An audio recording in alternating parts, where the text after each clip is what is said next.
The Best of British Plays Over the Years was broadcast on Saturday Night Theatre, which was a long-running radio drama on Radio 4. They showcased feature-length, middle-brow single plays on Saturday evenings for more than 50 years, having been launched in April 1943. The plays featured stage plays, book adaptations and original dramatizations. For most of its history, programs ran for 90 minutes and were largely entertainment-centered, such as thrillers, comedies, and mysteries. Our play today is called Our Town by Thornton Wilde. It was broadcast on the 28th of September 1946.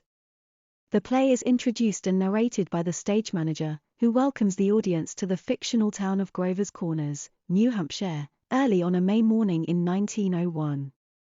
In the opening scene, the stage is largely empty, except for some tables and chairs that represent the homes of the Gibbs and Webb families, the setting of most of the action, after the stage manager's introduction.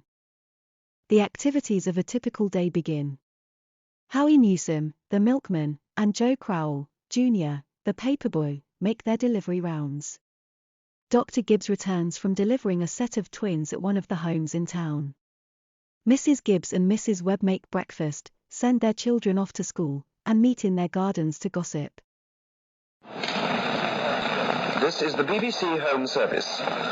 Saturday Night Theatre presents Martha Scott as Emily, with William Ith as George, and Stanley Maxted as the stage manager in Our Town by Thornton Wilder, adapted for broadcasting by Cynthia Pugh.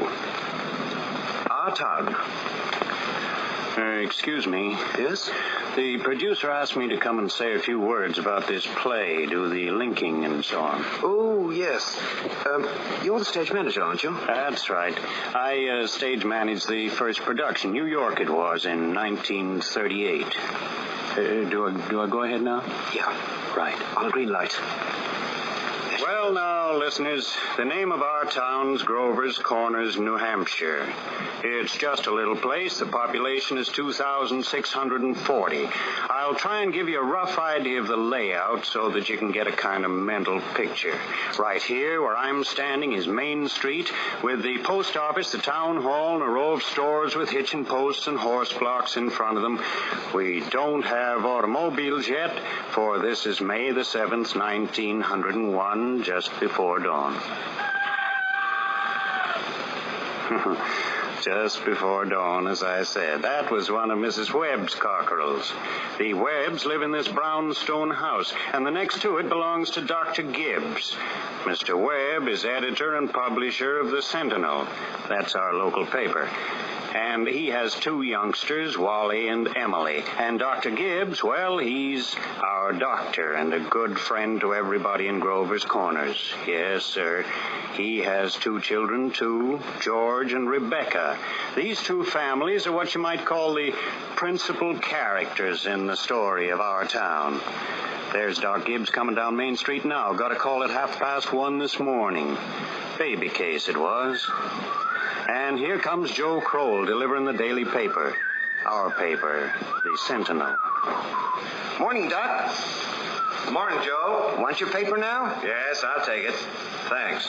Anybody been sick, Doc? No. Just some twins over at Mrs. Goroslavsky's. Joe, I see here your teacher, Miss Forster's going to get married. Yes, sir. To a fellow over in Concord. Well, I declare. How do you boys feel about that? Well, of course, it ain't none of my business, but I think if a person starts out to be a teacher, she ought to stay one.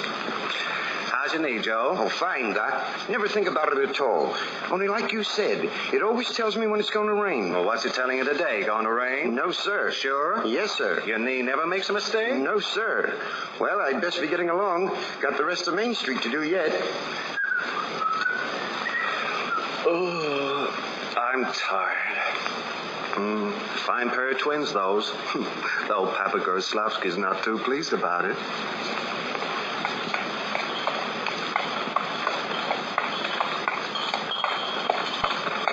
Get up, Bessie. What's the matter with you? Use some with the milk. Morning, Doc. Morning, Howie. Somebody sick? Pair of twins over at Mrs. Gorslavsky's. Twins, huh? This town's growing bigger every year. Seems like it is. Going to rain, Howie? This mist, you mean? No, it'll burn through. Be a fine day, you'll see. Come on, Bessie.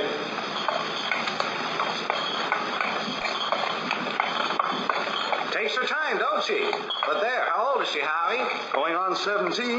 Bessie's all mixed up about the route ever since the Lockharts stopped taking their quart of milk every day. She wants to leave them a quart just the same. Keeps on scolding me the whole trip. Oh, here you are, Frank. Good morning, Howie. Morning, Mrs. Gibbs. 2 pints, ma'am. Thanks. Seems like you're late this morning. Yeah, something went wrong with the separator. Morning, Mrs. Gibbs. Morning, Doc. Morning, Howie. Morning, Howie. Get up, Bessie.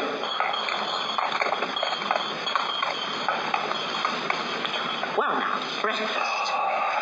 Children, time to get up. Everything go all right, Frank? Yes, I declare, easy as kittens. Twins, too. Good. Bacon will be ready in a minute. Sit down and drink your coffee. You can't catch a couple hours sleep this morning, can't you? Mrs. Wentworth's coming at 11. Guess I know what it's about, too. Her stomach ain't what it ought to be. This coffee tastes real good. Then all told, you won't get more than 3 hours sleep. Frank Gibbs, I don't know what's going to become of you. I do wish you could go away someplace and take a rest. I think it'll do you good. Maybe. And look, you've got to speak to George. Seems like something's come over him lately. He's no help to me at all. I can't even get him to cut me some wood. Is he sassy to you? Oh, thanks. I will have another cup. Here you are. No, he ain't sassy, just whines. All he thinks of is that baseball. George, Rebecca, you'll be late for school. I'll speak to him. George, look sharp. Yes, boss. Oh, well, guess I'll go upstairs and take 40 winks. Mom, what dress shall I wear? Don't make a noise, Rebecca. Your father's been out all night and needs his sleep. I washed and ironed the blue gingham for your special. Oh, Mom, I hate that dress. Oh, what's up with you? Every day I go to school dressed like a sick turkey. Now, Rebecca, you always look very nice. Mama, Charlie's throwing soap at me. I'll come out and slap the both of you. That's what I'll do. George, stop pushing. Do. Who'd have a sister? Gosh, look at the time. You should have got up when I told you. Never leave yourselves enough time, you don't. While George and Rebecca are eating their breakfast, let's take a peek at the Webb's house next door. Wally and Emily Webb are also having breakfast, but young Wally's nose is buried in a book. Children, now I won't have it.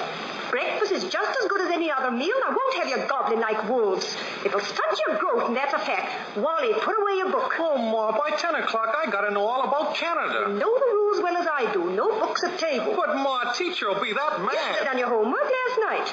And anyway, I'd rather have the children healthy than bright. I'm both, Mama. You know I am. I'm the brightest girl in school for my age.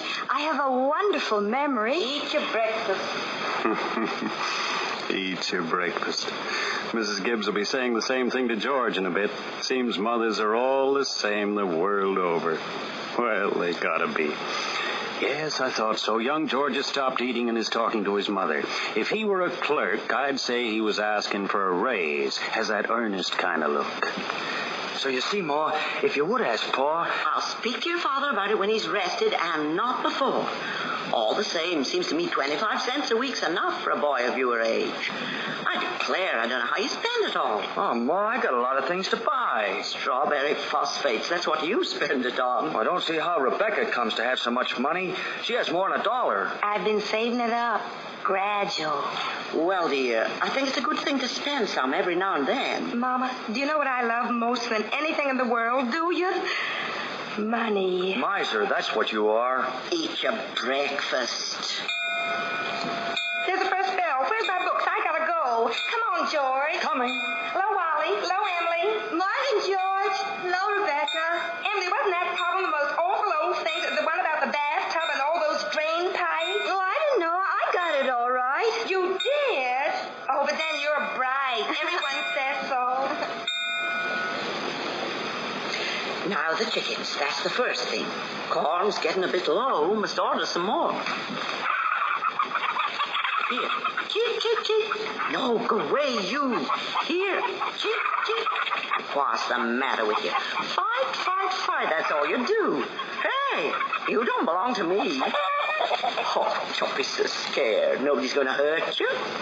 Think you must be one of Myrtle Webb's for the look of you. Hello, Julia. Oh, they are, Myrtle. This hen belonged to you. Why, yes, that's Connie. Been broody all last week, and now it seems she don't rightly know where she belongs. Get along home with you silly things. Lovely day. How's that cold of yours, Myrtle? Well, I still get that tickling feeling in my throat. Told Charles I didn't know I go to choir rehearsal tonight. Have you tried singing over your voice? Yes, but somehow I can't do that and stay on the key. Thought I'd give myself a few minutes rest in the sun, string some of these beans. Let me help you. How big do you like them? Oh, about so big. Right. Beans have been good this year. Yeah, I decided I'd put up 40 quarts if it killed me. Children say they hate them, but I noticed they're able to get them down all winter. Now, Myrtle, I've got to tell you something. Because if I don't tell somebody, I'll burst. Why, Julia Gibbs. Myrtle, did one of those second-hand furniture men from Boston come see you last Friday? No. Well, he called on me. First, I thought he was a patient wanting to see Dr. Gibbs. And he wormed his way into my parlor and... Myrtle Webb. He offered me $350 for Grandmother Wentworth's stall boy. True as I'm sitting here. Why, Julia Gibbs. He did. That old thing. Why, it was so big I didn't know where to put it, and I almost gave it to Cousin Hester Wilcox. Well, you're going to take it, aren't you? I don't know. You don't know? $350? What's come over you? Well, if I could get the doctor to take the money and go away someplace on a trip, I'd sell it like that. You know, Myrtle, it's been the dream of my life to see Paris, France. Paris? Well, Julia Gibbs, I don't know. Oh, sounds crazy, I suppose, but for years I've been promising myself that if we ever had the chance... How's the doctor feel about it? Well, I did beat about the bush a little and said that if I got a legacy, that's the way I put it, I'd make him take me. What'd he say? You know how he is. I haven't heard a serious word out of him since I've known him. No, he said, it might make him discontented with Grover's Corners to go traipsing about Europe. Better let well enough alone, he says. Every 2 years he makes a trip to the battlefields of the Civil War, and that's enough treat for anybody, he says. Well, Mr. Webb just admires the way Doc Gibbs knows everything about the Civil War. That's a fact. Dr. Gibbs is never so happy as when he's at Antietam or Gettysburg. Well, if that second-hand man's really serious about buying the tall boy, Julia, you sell it, and then you'll get to see Paris all right. Just keep dropping hints from time to time. That's how I got to see the Atlantic Ocean, you know. Oh, I'm sorry I mentioned it. Only it seems to me that once in your life before you die, you ought to see a country where they don't talk in English and don't even want to. Well, I guess I mustn't sit here dreaming. All sorts of chores waiting for me to do them. Me too. I'll finish these beans after lunch. Thanks for helping me. See you tonight. While the ladies are doing their chores, we'll take a further look at our town. Thought you might like to have a little more information about it. Kind of a scientific account, as you might say. So I asked Professor Willard of our state university to sketch in a few details of our past history, and Mr. Webb has very kindly agreed to give a short social report. And there are one or two people in the studio who may like to ask questions. Professor Willard... Here he is. Just a few brief notes, Professor. Unfortunately, our time is limited. Yes, Grover's Corners. Let me see. Grover's Corners lies on the old Pliocene granite of the Appalachian Range. I may say it's some of the oldest land in the world. We're very proud of that here. Of course, there's some more recent outcroppings, sandstone, showing through a shelf of Devonian basalt, and some vestiges of Mesozoic shale. But these are comparatively new, perhaps 200 or 300 million years. Some highly interesting fossils have been found. I may say unique fossils in the cow pasture belonging to Silas Peckham. These may be seen in the museum at the university at any time.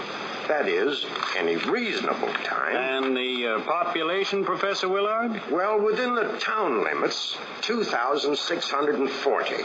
Just a moment, Professor. Oh, indeed. Well, well. I understand that the population at the moment is 2,642. Mortality, birth rates constant. Thank you very much, Professor Willard. I know we're all very much obliged to you. Not at all, sir. Not at all. And now the social report, Mr. Webb. Here I am. Well, now, if you just tell him a thing or two about the social side of Grover's Corners. Well, it's a very ordinary town, if you ask me. A little better behaved than most, and probably a lot duller. But our young people here seem to like it well enough. 90% of them graduating from high school settle down here right away to live as soon as, when they come back from college. Now, is there anyone here who'd like to ask Editor Webb any questions about our town? Is there much drinking in Grover's Corners? Well, ma'am, of course I wouldn't know what you call much. Saturday nights, the farmhands meet down in Ellery Greeno's stable and holler some, and we've got one or two town drunks. But they're always having remorses every time an evangelist comes to town. No, ma'am, I'd say liquor ain't a regular thing in the home here, except in the medicine chest. Right good for snakebite, always was. Is there no one in town aware of... Just a minute, sir. Come forward to the microphone, will you, so we can all hear you. Thank you. Now, what was it you wanted to ask? Is there no one in town aware of social injustice and industrial inequality? Oh, yes, everybody is. Something terrible. Seems like they spend most of the time talking about who's rich and who's poor. Then why don't they do something about it? Oh, well, I don't know. I guess we're all hunting like everybody else for a way the diligent and sensible can rise to the top and the lazy and quarrelsome sink to the bottom. But it ain't easy to find. Meantime, we do all we can to take care of those who can't help themselves, and those that can, we just leave them alone. Any other questions? Mr. Webb. Yes, ma'am. Mr. Webb, is there any culture or love of beauty in Grover's Corners? Well, ma'am, there ain't much. Leastwise, not in the sense you mean. Well, come to think of it, though, there's some girls that play the piano over at the high school commencement, but they ain't very happy about it. No, ma'am, there ain't much culture. But we got a lot of pleasures of a kind here. Well, we like the sun coming up over the mountain in the morning, and we all notice a good deal about the birds, and we watch the changes of the seasons.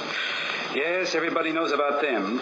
But those other things, I guess you're right, ma'am, there ain't much. Oh, Robinson Crusoe and the Bible and Handel's Largo, we know all that. And Whistler's Mother, but that's just about as far as we go. Thank you, Mr. Webb. Oh, you're welcome. Well, I must be getting back now. Got to mow my lawn. Grass grows fast this weather.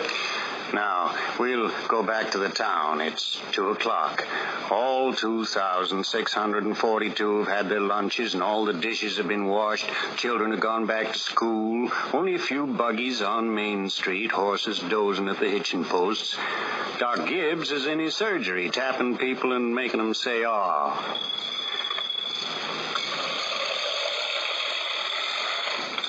That's Mr. Webb mowing his lawn like he said he was going to. Emily Webb is walking slowly up the street. She's finished school for the day, but she has a pile of books in a strap. Going to do some studying in the garden under that big butternut tree. Her tree, she calls it. Yes, she's settled down in the garden seat. finding it a bit hot, Mr. Webb is. He's going up the steps onto the porch, mopping his brow. Hello, there's George peering around the gate, looking for Emily, I do believe. Well, what do you know about that? Hello, Emily. Oh, hello. You made a fine speech in class. Well, I was really ready to make a speech about the Monroe Doctrine, but at the last minute, Miss Corcoran made me talk about the Louisiana Purchase instead. I worked an awful long time on both of them. Gee, it's funny, Emily. From my window up there, I can just see your head at nights when you're doing your homework over in your room. Why, can you? Yeah. You certainly do stick to it, Emily. I don't see how you can sit still all that long. I guess you must like school. I don't mind it, really. It passes the time. Yeah. Emily, what do you think? We might work out a sort of telegraph from your window to mine. And once in a while, you could give me a kind of hint or two about one of those algebra problems. Why, George Gibbs. Oh, I don't mean the answers, Emily. Of course not. Just some little hint. Oh, well, I think hints are allowed. So, if you get stuck, George, you whistle to me, and I'll give you some hints. Emily, you're just naturally bright, I guess. I figure it's just the way a person's born. Yeah. But you see, I want to be a farmer, and my Uncle Luke says whenever I'm ready, I can come over and work on his farm, and if I'm any good, I can just gradually have it. You mean the house and everything? Yeah. Well, I better be getting out to the baseball field. Thanks for the talk, Emily. Good afternoon, Mrs. Webb. Good afternoon, George. So long, Emily.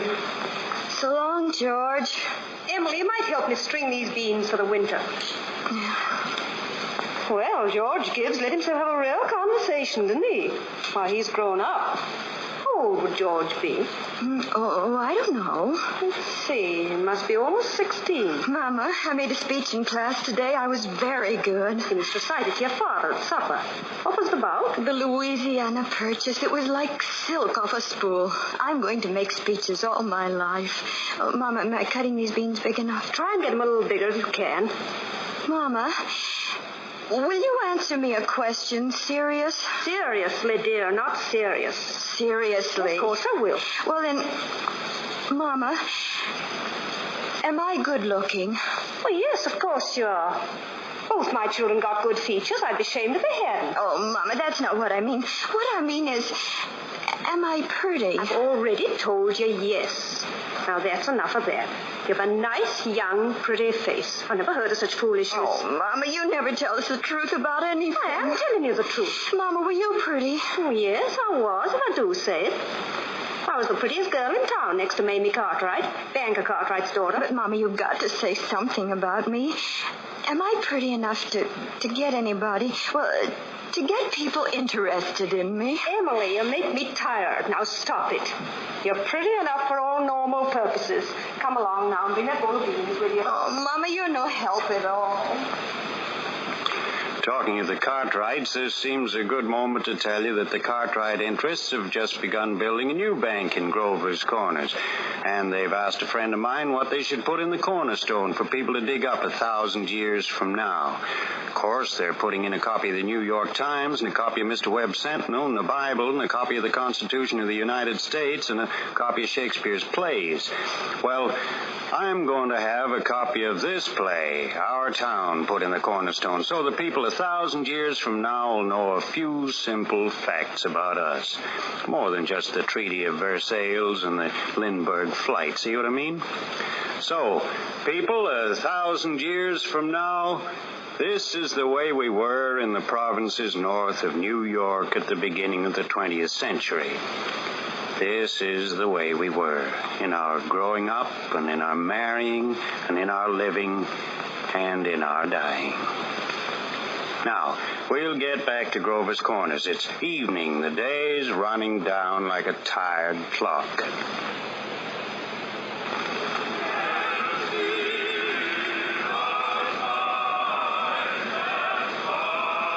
That's the choir practice going on in the Congregational Church. Simon Stimson, the organist, is taking them through the hymns for Fred Hersey's wedding on Tuesday. clever young man, Simon, but unfortunately, he's nearly always, well, listen to him now.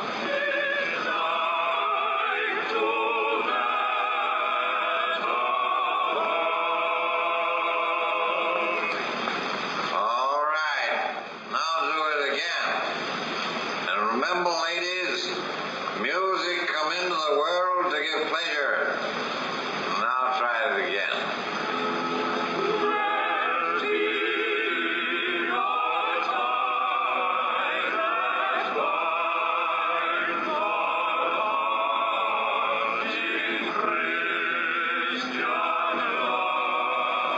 Softer.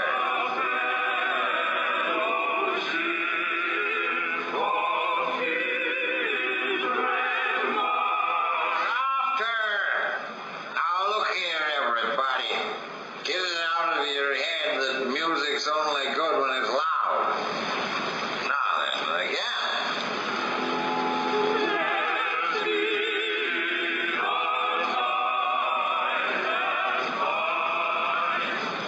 Emily and George are sitting at their windows wrestling with arithmetic. At least George certainly is having a struggle. Emily. Hello. Hello. I can't work at all. The moonlight's so terrible. Emily, did you get the third problem? Well, yes, George. That's the easiest of them all. Well, I don't see it. Emily, can you give me a hint? Well, I'll tell you one thing. The answer's in yards. In yards? How do you mean? In square yards. Oh, in square yards. Oh, yes, George, don't you see? Yeah. In square yards of wallpaper. Oh, I see. Square yards of wallpaper. Thanks a lot, Emily. You're welcome. My, isn't the moonlight terrible? Mm-hmm. Well, I guess I better get back and try to work. Good night, Emily. Good night, George.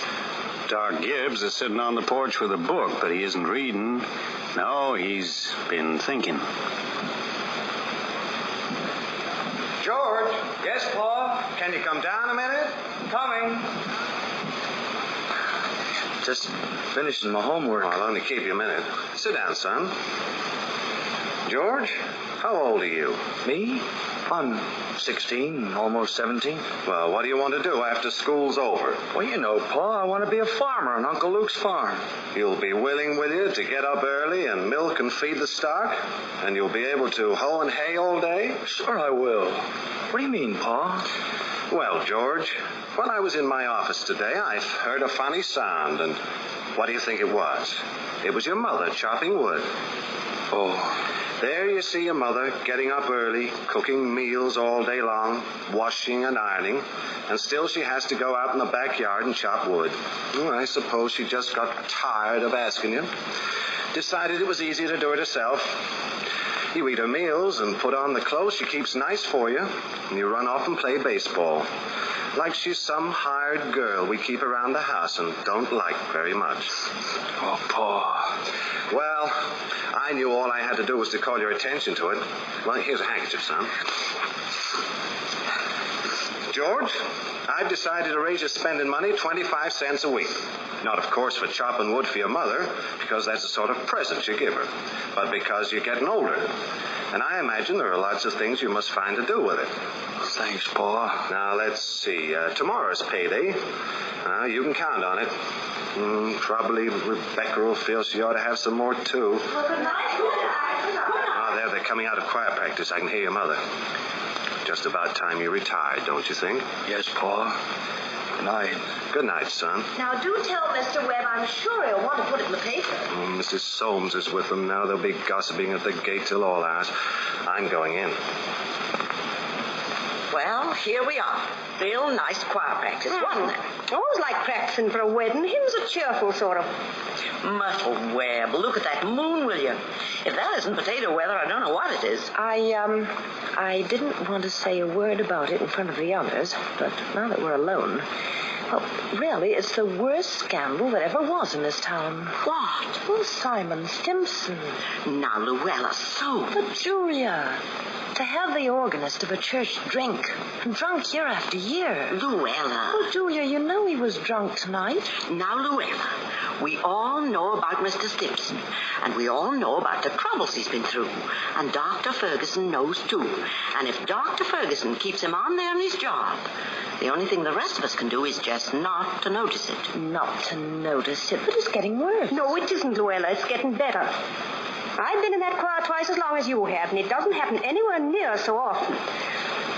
Gracious, I'd better hurry. Those children will be sitting up to all hours. Good night, Luella. Good night. Good night, Julia. Good night, Myrtle.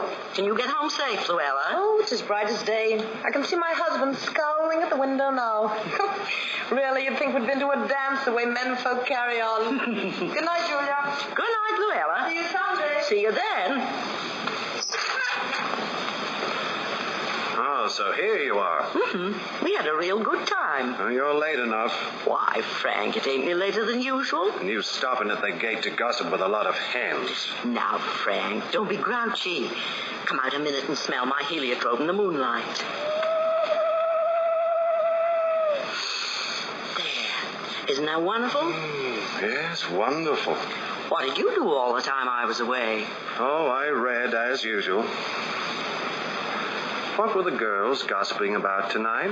Well, believe me, Frank, there was something to gossip about. Simon Stimson far gone, eh? Worst I've ever seen him. How'll that end, Frank? Dr. Ferguson can't forgive him forever. I guess I know more about Simon Stimson's affairs than anybody in this town. Some people ain't made for small-town life. I don't know how that'll end, but there's nothing we can do but just leave it alone. Let's go in. No, not yet. Frank, I'm worried about you.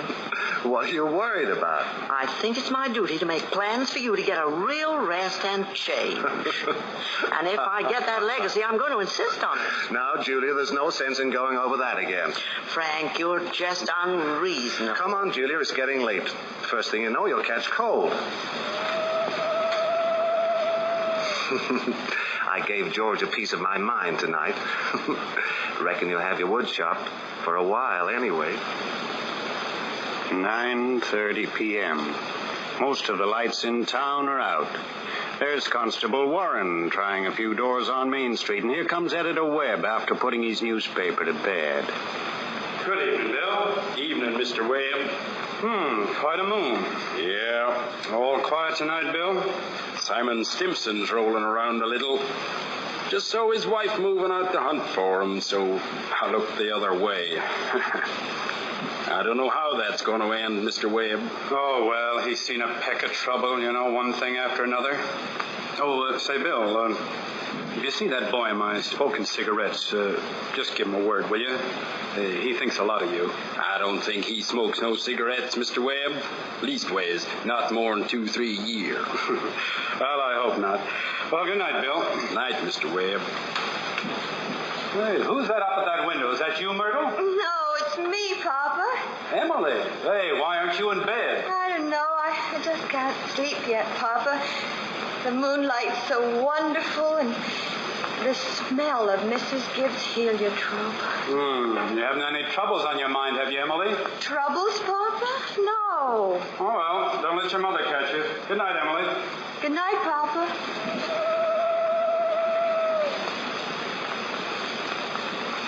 That old owl. George. Yes, Rebecca? I never told you about that letter Jane Crowfoot got from her minister when she was sick. He wrote Jane a letter, and on the envelope the address was like this. It said, Miss Jane Crowfoot, the Crowfoot Farm, Grover's Corners, Sutton County, New Hampshire, United States of America. What's funny about that? But listen, it's not finished. The United States of America, continent of North America, Western Hemisphere, the Earth, the solar system, the universe, the mind of God.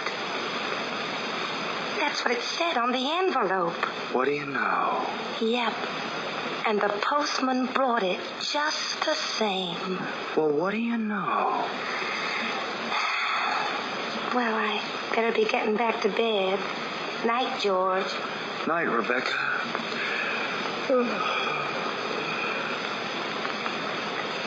One by one, the lights go out in Grover's Corners. Another day over, what you might call a typical day in the life of our town. And the time passes, and now 3 years have gone by. The sun's come up over 1,000 times. Summers and winters have cracked the mountains a little bit more, and the rains have brought down some of the dirt, and some babies that weren't even born before have begun talking regular sentences already. And a number of people who thought they were right young and spry have noticed that they can't bound up a flight of stairs like they used to without their hearts fluttering a little. All that can happen in 1,000 days. As I said, it's 3 years later, 1904. It's July the 7th, just after high school commencement. That's the time most of our young people jump up and get married. Soon as they've passed their last examinations in solid geometry and Cicero's orations, looks like they suddenly feel themselves fit to get married. It's early morning again. Only this time it's been raining. Thundering, too. Gardens are just drenched. And there's Mrs. Gibbs and Mrs. Webb come down to light their fires and make breakfast just as if this were an ordinary day. Guess I don't have to point out to the women who are listening that these two ladies have both cooked 3 meals a day, one of them for 20 years and the other for 40, no summer vacation. They raised 2 children apiece, washed, cleaned the house, never had a nervous breakdown, never thought themselves hard used either. It's like one of those Middle West poets said, you gotta love life to have life, and you gotta have life to love life. It's what they call a vicious circle.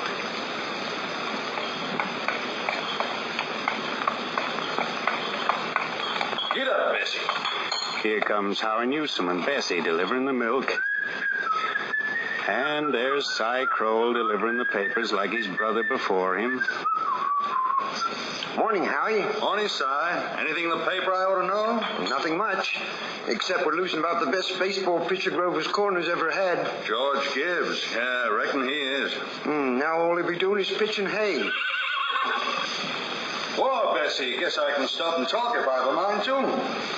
Yeah, mighty fine ball player, George Gibbs. I don't see how he could give up a thing like that just to get married. Would you have, Howie? Can't tell, Si. Never had no talent that way. Oh, there you are, Howie. Morning, Mrs. Gibbs. Too bad about the weather. Oh, I don't know. Been raining so heavy, maybe it'll clear up. I certainly hope it will. How much you want today? I'm going to have a house full of relations, Howie. Looks to me I'll need 3 of milk and 2 of cream. 3 of milk and 2 of cream. Oh, careful, ma'am. All right. I've got 'em. My wife says to tell you we hope they'll be happy. No, they will. Thanks a lot, Howie. Tell your wife I hope she gets to the wedding. She'll get there if she can. Morning, Mrs. Webb. Oh, good morning, Howie. I told you 4 quarts of milk, but I hope you can spare me another. Yes, ma'am, and 2 of cream. Here you are. Will it start raining again, Howie? Well, I was just saying to Mrs. Gibbs as how it may clear off. And Mrs. Newsom told me special to tell you as how we hope they'll be happy. No, they will. Thank you. Thank Mrs. Newsom. And we're counting on seeing you at the church. Yes, Mrs. Webb, we hope to get there all right. Couldn't miss that. Come on, Bessie.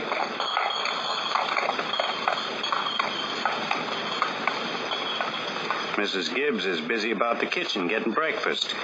Every now and then she stops and puts her handkerchief up to her eyes. Well, Mother Gibbs, the day has come. You're losing one of your chicks. Frank Gibbs, don't you say another word. I feel like crying every minute. Sit down and drink your coffee. Thanks. The groom's up shaving himself. Only there ain't an awful lot to shave. Whistling and singing he is, like as if he's glad to leave us. Every now and then he says I do to the mirror, but it don't sound convincing to me. I declare, Frank, I don't know how he'll get along. I've arranged his clothes and seen to it that his feet are dry and he's got warm things on. They're too young, Frank. Emily won't think of such things. He'll catch his death of cold within a week. I remember my wedding morning, Julia. Now, don't start that, Frank Gibbs. I was the scaredest young fella in the state of New Hampshire. I thought I made a mistake for sure. When I saw you coming down the aisle, I thought you were the prettiest girl I'd ever seen. But the only trouble was, I'd never seen you before. What? There I was in the Congregational Church marrying a total stranger. And how do you think I felt? Frank, weddings are perfectly awful things. Farces, that's what they are. Here, I made something for you. Why, Julia Gibbs, French toast. Ain't hard to make, and I had to do something. Here's the syrup. Thanks. Well, how'd you sleep last night, Julia? Well, I heard a lot of the hours struck off. You know, I get a shock every time I think of George setting out to be a family man, that great gangling thing. I tell you, Julia, there's nothing so terrifying in the world as a son. The relation of father and son is the damnedest awkward. Well, mother and daughter's no picnic, let me tell you. Well, they'll have a lot of troubles, I suppose, but that's none of our business. Mm-hmm. People were meant to live 2 by 2 in this world. They're natural to be lonesome. Julia, do you know the wonderful things that I was scared of when I married you? Oh, go along with you. I was afraid we didn't have material for conversation more than the last just a few weeks. I was afraid we'd run out and eat our meals in silence, that's a fact. Well, you and I have been conversing for 20 years now without any noticeable barren spells. Well, good weather, bad weather, tain't very choice, but I always find something to say. Did you hear Rebecca stirring around upstairs? No. Only day of the year Rebecca hasn't been managing everybody's business up there. She's hiding in her room. You got the idea she's crying. Lord's sakes, this has got to stop. Rebecca? Rebecca! Come and get your breakfast. Good morning, everybody. Only 4 more hours to live. Won't be long. Why, George Gibbs, where are you going? Just stepping across to see my girl. Now, George, you come right back in here and put on your rubbers. It's begun to pour again. You don't go out of this house without you're prepared for it. Oh, Ma, it's just a step. You just do as I say, or you'll catch your death of cold and cough all through the service. But, Ma... George, do as your mother tells you. From tomorrow on, you can kill yourself in all weathers, but while you're in my house, you'll live wisely, thank you. Besides, perhaps Mrs. Webb isn't used to call us at 7 in the morning. Here, take a cup of coffee first. Back in a minute. Lord, what a morning. Blue sky over there, though. Probably clear up later. My wedding day. Gee, it sounds kind of funny.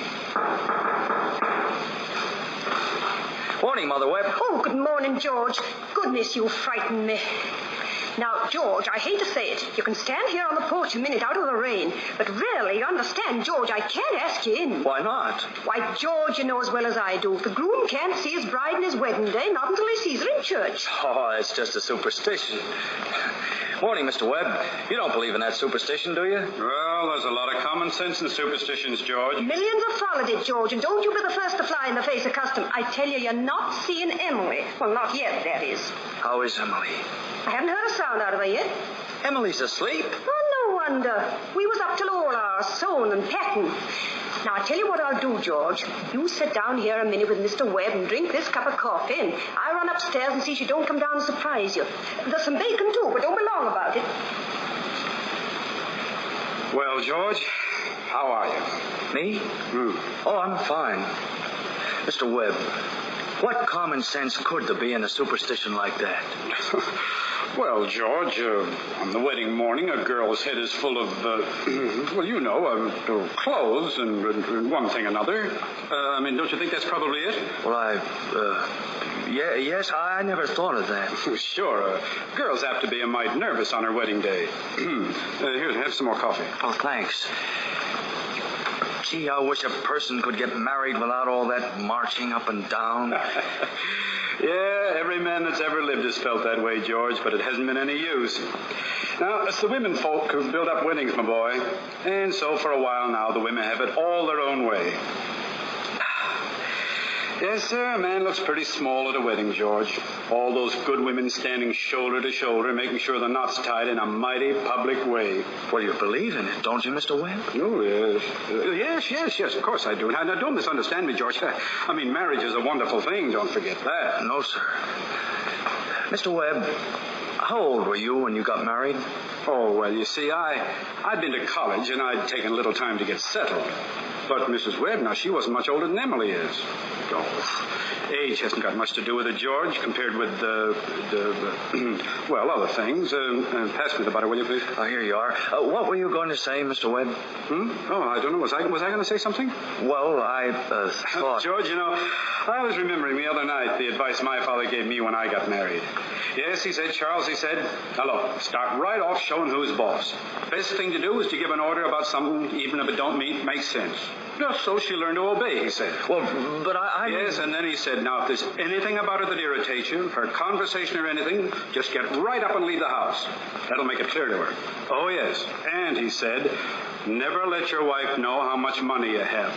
Never. Well, I couldn't exactly... Well, so I took the opposite of his advice, and I've been happy ever since. So let that be a lesson to you, George. Now, don't ask anybody's advice on personal matters. Now, George, are you going to raise chickens on your farm? What? I say you're going to raise chickens on that farm of yours. Oh, chickens? Yeah. Uncle Luke has never gone in for chickens much, but I've been figuring on reading up. Well, a book came into my office on the philo system of raising chickens. I wish you'd read it. I'm thinking of beginning in a small way myself, in the backyard. Now, I'm going to put an incubator in the cellar, and Webb, are you talking about that incubator again?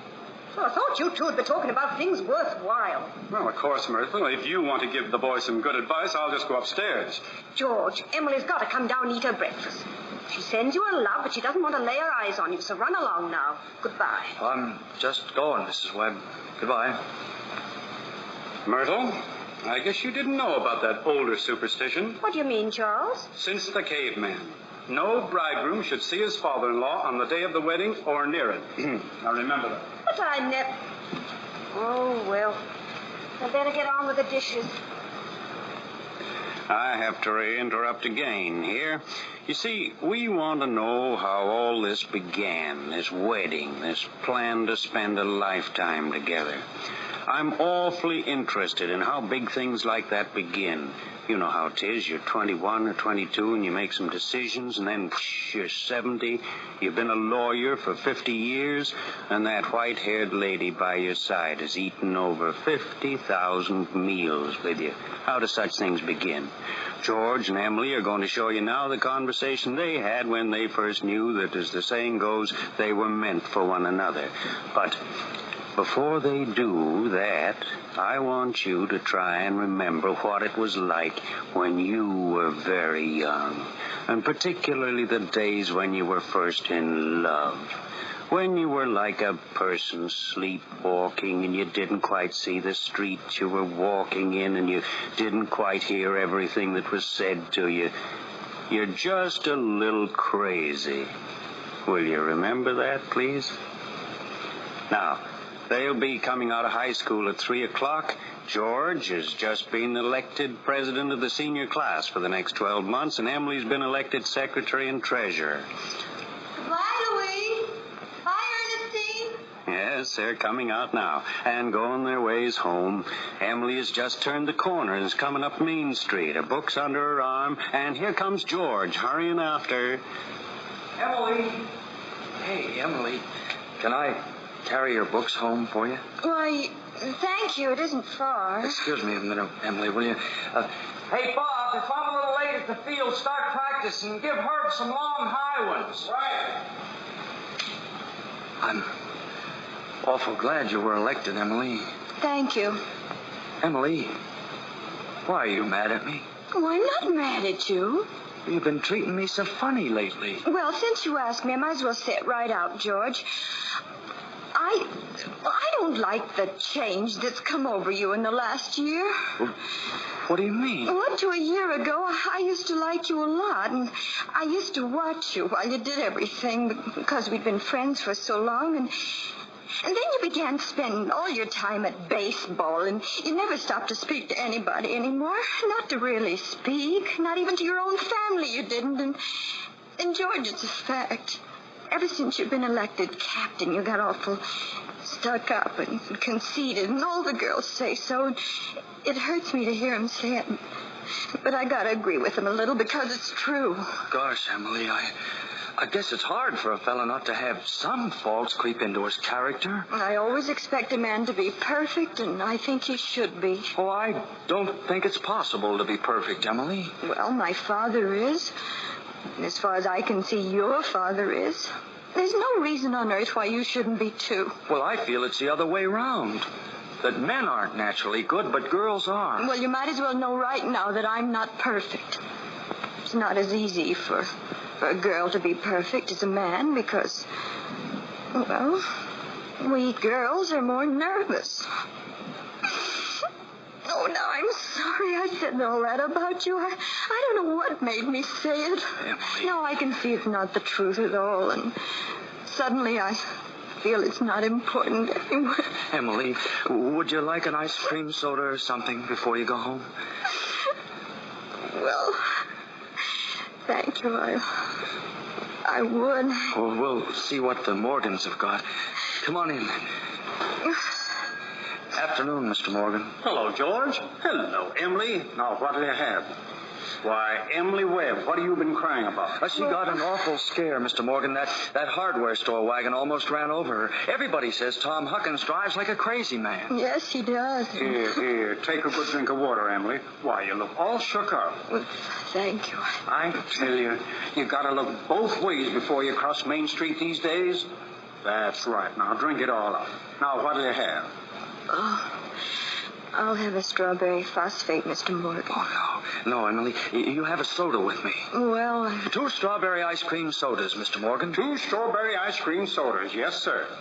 You know, the best thing to do is just stay home now they're bringing in these automobiles. Why, I can remember when dogs used to sleep in the middle of the street all day and nothing ever came to disturb them. Now, there you are. I'm coming, Mrs. Ellis. They're so expensive. Oh, now, don't you think of that, Emily. We're celebrating our election. And you know what else I'm celebrating? No. Well, I'm celebrating because I've got a friend who tells me all the things that ought to be told me. George, please don't think of that. I don't know why I said it. It's not true. No, Emily, now you stick to it.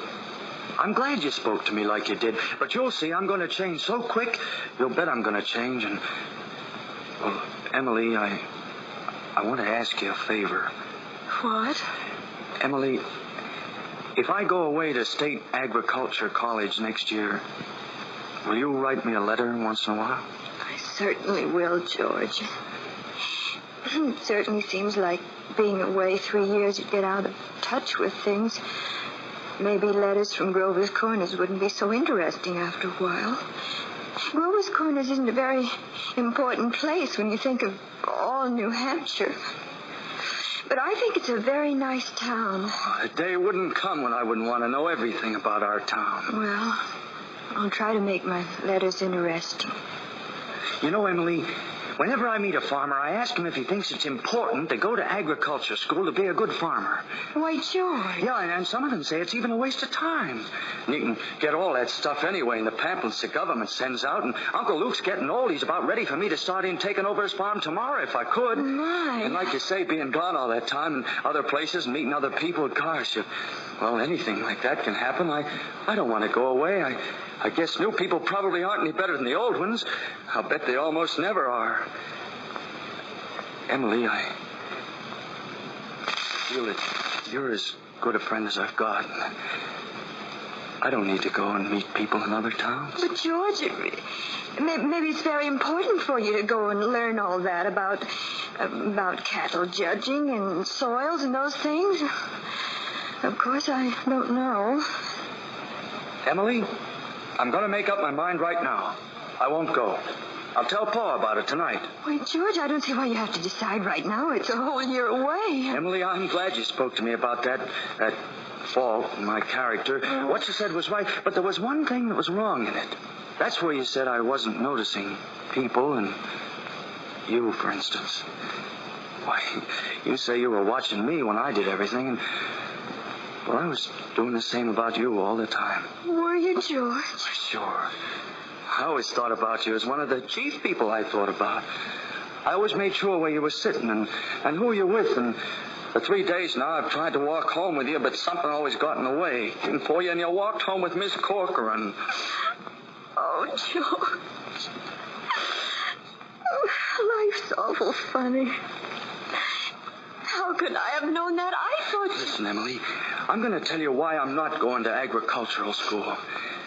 I think once you found a person you're very fond of, I mean, a person who's fond of you, too, and who likes you well enough to be interested in your character, well, I think that's just as important as college is. And even more so. I think that's awfully important, too. Emily. Yes, George? Emily, if I do improve and make a big change, would you be... Well, I mean, could you be... Oh, I am now. And I always have been. So I guess this is an important talk we've been having. Yes. Yes. Wait just a minute and I'll walk you home. Yes, George? Oh, Mr. Morgan, I'll have to go home and get the money to pay you for this. What's that? George Gibbs. Do you mean to tell me... Yes, but I had reasons, Mr. Morgan.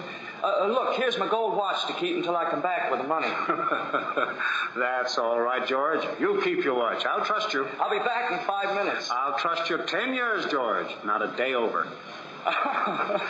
Got all over your shock, Emily? Yes, thank you, Mr. Morgan. It was nothing. I'm ready, Emily. Yes, George.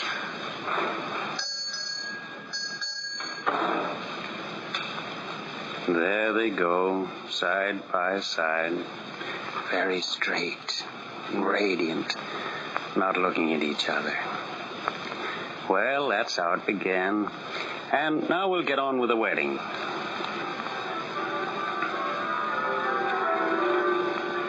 There are a lot of things to be said about a wedding. There are a lot of thoughts that go on during a wedding. We can't get them all into one wedding naturally, especially not into a wedding at Grover's Corners, where weddings are mighty short and plain. In this play, I take the part of the minister. That gives me the right to say a few things more. Yes, for a while now, the play gets pretty serious. You see, some churches say that marriage is a sacrament. I don't quite know what that means, but I can guess. Like Mrs. Gibbs said a few minutes ago, people are supposed to live 2 by 2. And this is a good wedding. The people are young, but they come from a good state, and they chose right. The real hero of this scene is none at all, and you all know who that is. Like one of those European fellas said, every time a child is born into the world, it's nature's attempt to make a perfect human being. Well, we've seen nature pushing and contriving for some time now. We all know she's interested in quantity, but I think she's interested in quality, too. Maybe she's trying to make another good governor for New Hampshire. That's what Emily hopes.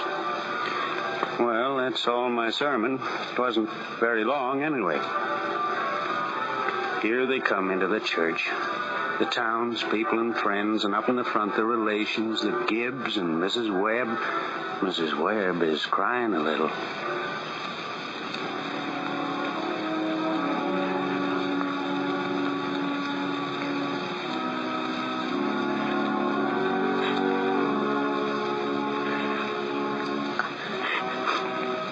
I don't know why on earth I'm crying. I suppose there isn't anything to cry about. This morning at breakfast, it came over me. There was Emily eating her breakfast as she's done for 17 years, and she's gone out of my house. I suppose that's it. And Emily, she suddenly said, I can't eat another mouthful. And she put her head on the table and she cried. Oh, I gotta say it. You know, there's something downright cruel in sending girls out into marriages like that. It's cruel, I know. But I just couldn't get myself to say it. I went into it as blind as a bat myself. The whole world's wrong. That's what's the matter. George is just coming up the aisle. Oh, dear, I don't wish I could stop crying.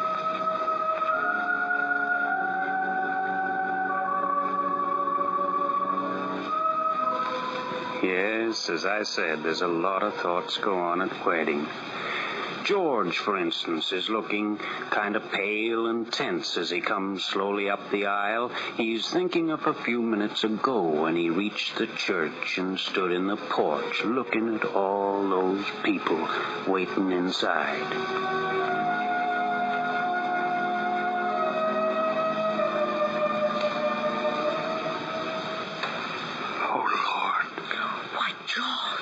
What's the matter? No, I don't want to grow old. Why is everybody pushing me so? Why, George, you wanted it? No, Ma, listen to me. No, George, you're a man now. Listen, Ma, for the last time I ask you. All I want to do is to be a fella. George, if anybody should hear you, now stop.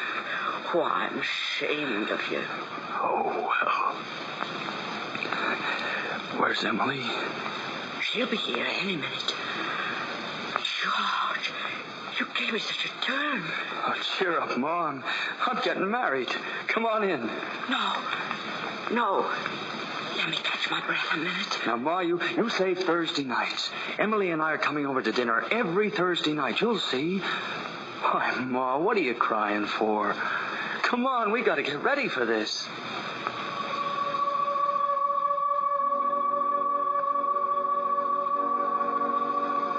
Emily, too, is frightened as she stands on the porch in her white dress, leaning on her father's arm.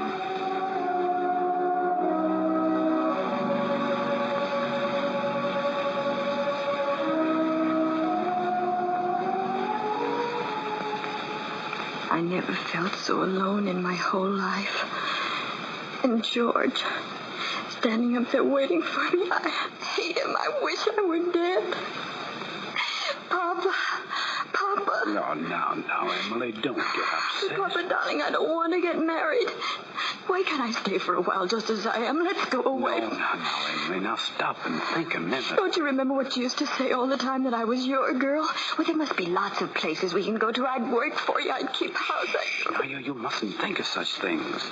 Oh, you're just nervous. Why, look, here's George coming to see what you're waiting for. Why, he's the best young fellow in the world. But, Papa... George, giving away my daughter. Do you think you can take care of her? I want to, Mr. Webb. I want to try. Emily, I'm going to do my best. I love you, Emily. I need you. Well, if you love me, help me. All I want is someone to love me. I will, Emily. I'll try. And I mean forever, do you hear? Forever and ever and ever. Yes, Emily, darling. Forever and ever. There's the wedding lunch. Come on, now, they're waiting for us. Now, off you go, George. Now, Emily, you know it'll be all right, don't you? Yes, Papa. I know it'll be all right.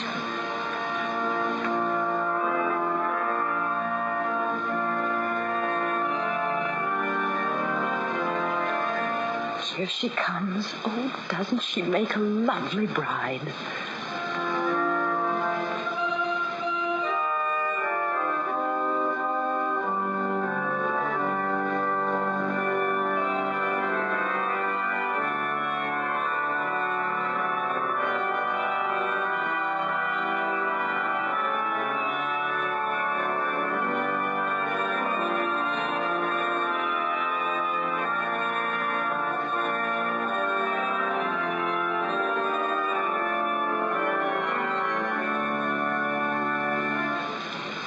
Do you, George, take this woman, Emily, to be your wedded wife, to have and to hold from this day forward? Pretty lovely wedding. It's the loveliest wedding I ever saw. Oh, I do love a good wedding, don't you?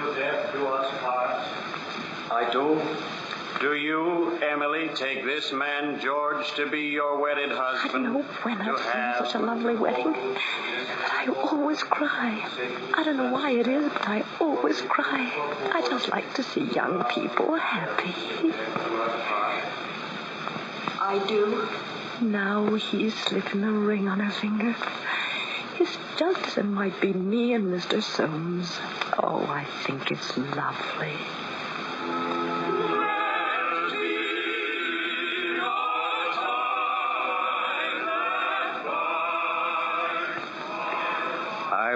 grave, 200 cup.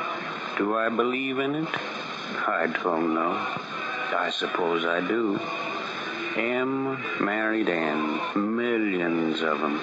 The cottage, the go-kart, the Sunday afternoon drives in the roadster, the first rheumatism, the grandchildren, the second rheumatism, the deathbed, the reading of the will.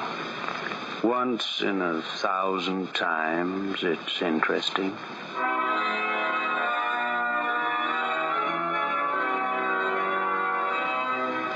I've never been to such a nice wedding. I'm sure they'll be happy. I always say happiness, that's the great thing. The important thing is to be happy.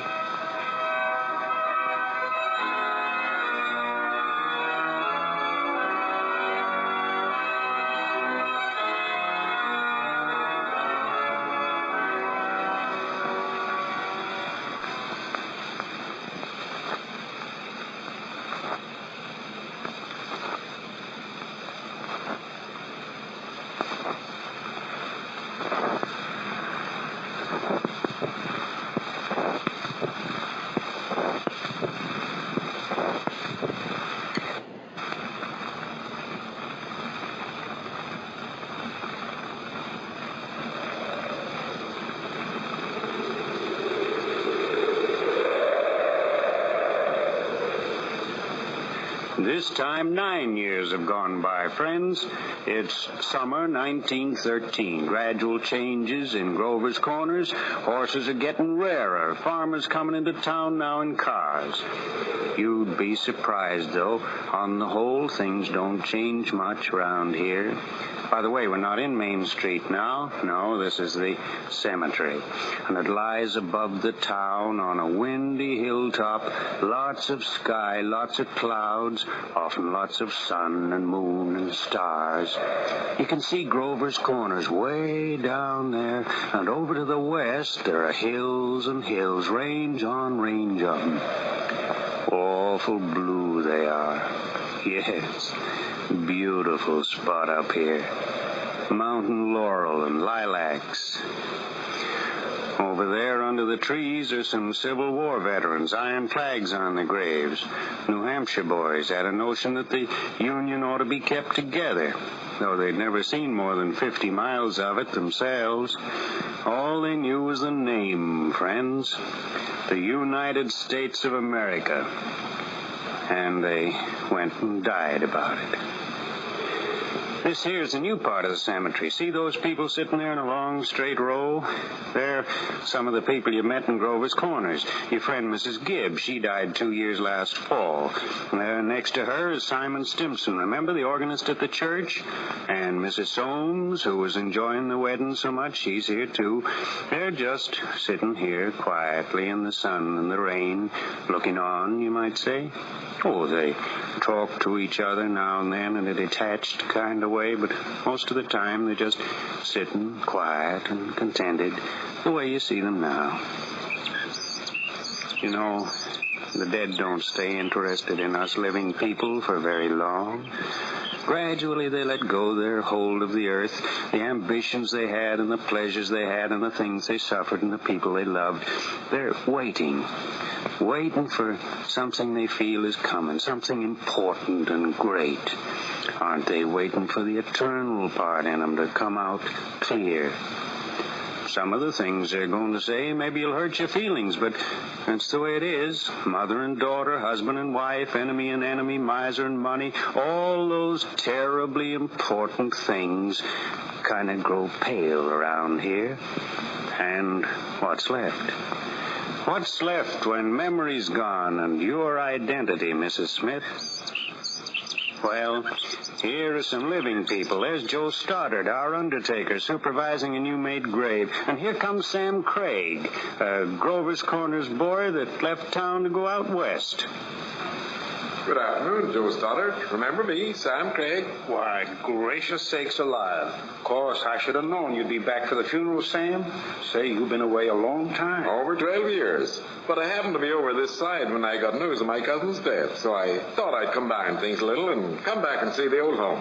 You look well, Joe. Yeah, can't complain. Very sad our journey today, Samuel. Yeah? I must say, I hate to supervise when a young person's taken. Anyhow, they'll be here in a few minutes now. I had to come here early. You see, my son is supervising at home. Yeah. A lot of new stones up here. Hi, this is my Aunt Julia. I'd forgotten. Yeah, Doc Gibbs lost his wife 2 or 3 years ago, just about this time. And today's another bad blow for him, too. Mrs. Gibbs has noticed them. She's just going to say something to Simon Stimson, who's sitting next to her. Look, Simon, that's my sister Carrie's boy, Sam. Sam Craig. I'm always uncomfortable when he's around, old Joe Stoddard. Now, Simon. Simon Stimson, huh? He was organist at church, wasn't he? Drank a lot, they used to say. Yeah, but nobody was supposed to know about it. Oh, he'd seen a peck of trouble. He took his own life, you know. Oh, did he? Yeah, hung himself in the attic. Oh, they tried to hush it up, but of course it kind of got around. Chose his own epitaph. Usually they pick a verse, but his, well, it's kind of different. Look. Why, it's just some notes of music. What is it? Oh, I wouldn't know. Just an idea he had, I guess. Joe, how did she die of? My cousin, I mean. Say, didn't you know? No. Oh, she had some trouble bringing a baby into the world. What's her second, though? There's a little boy about 4 years old. Ah. Well, you'll excuse me now. I see they're coming. Who is it, Julia? My daughter-in-law, Emily Webb. Well, I declare. The road up here must have been awfully muddy. What did she die of, Julia? In childbirth. Childbirth. I'd forgotten all about that. My, wasn't life awful and wonderful? Wonderful, was it? Simon, now remember. I remember Emily's wedding. Oh, lovely wedding it was. I called on them at their new farm just before I died. Perfectly beautiful farm. Here she comes now. Oh, lovely she looks in that white dress. Why, it's all coming back to me. That's the dress she was married in. Hello. Hello, Emily. Hello, Mrs. Gibbs. Hello, Simon. Hello, Mother Gibbs. Emily? It's raining. Mother Gibbs, all those people over there with the umbrellas. Are they... Is it because of me? Yes. They'll soon be gone, dear.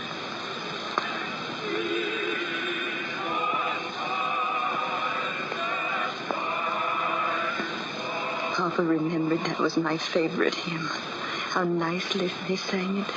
I wish I could thank them. Don't worry, dear. Just sit here and rest yourself. Mother Gibbs, George and I have made that farm to just the best place you ever saw. We thought of you all the time. We wanted to show you the new barn and a great long cement drinking fountain for the stock. We bought that out of the money you left us.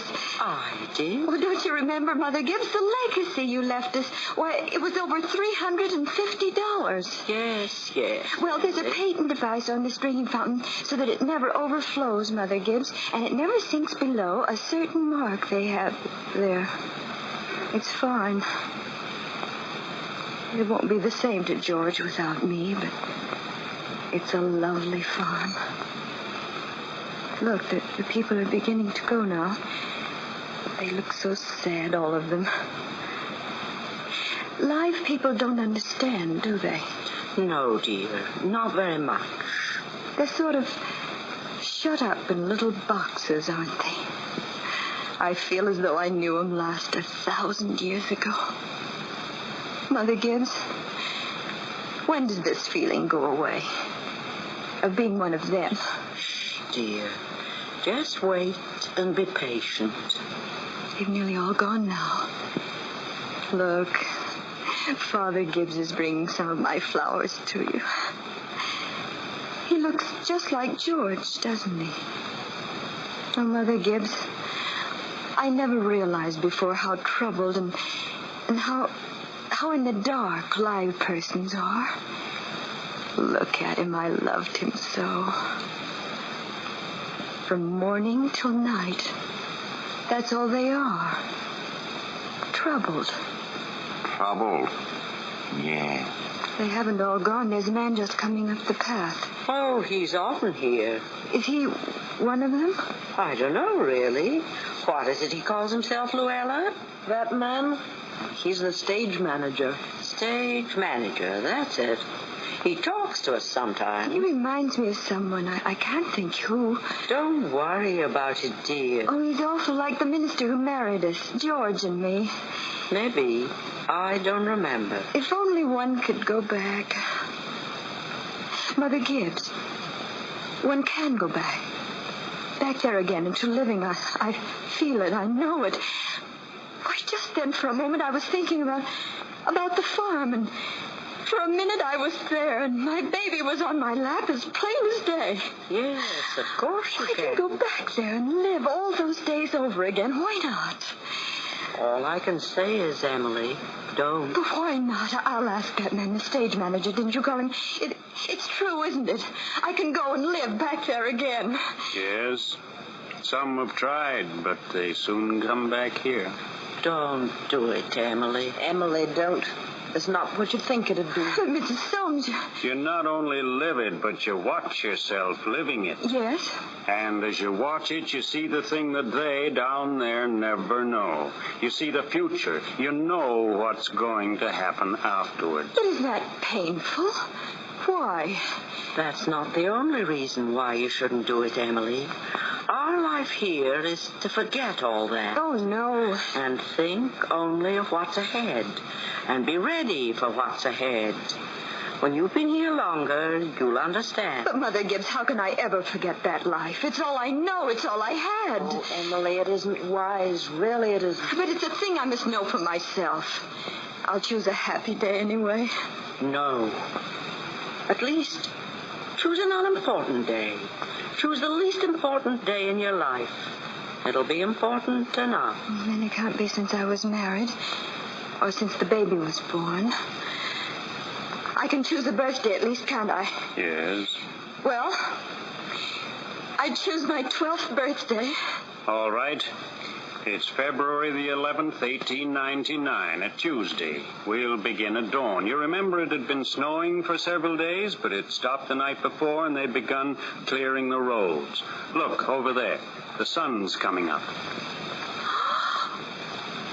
There's Main Street.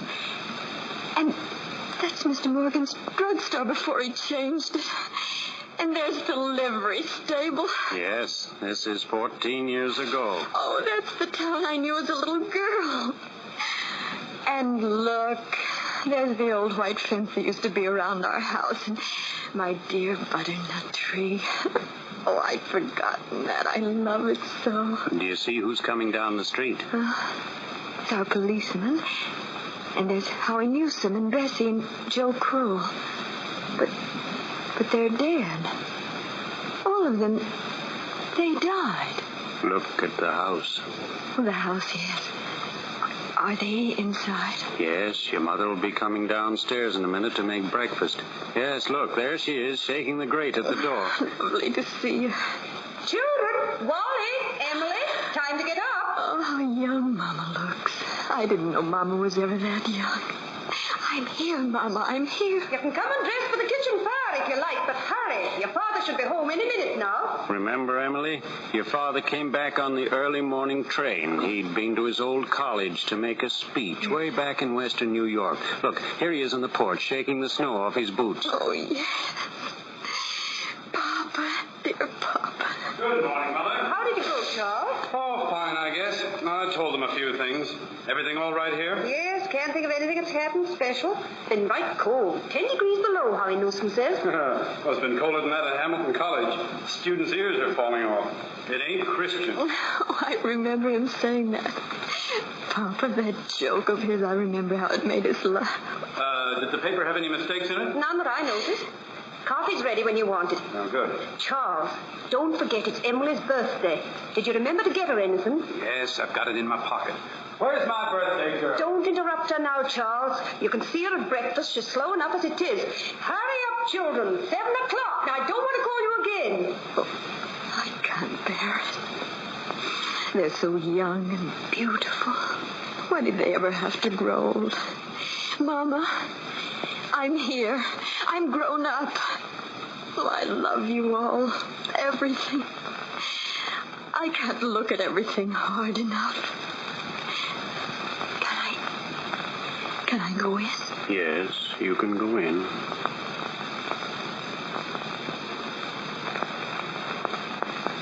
Good morning, Mama.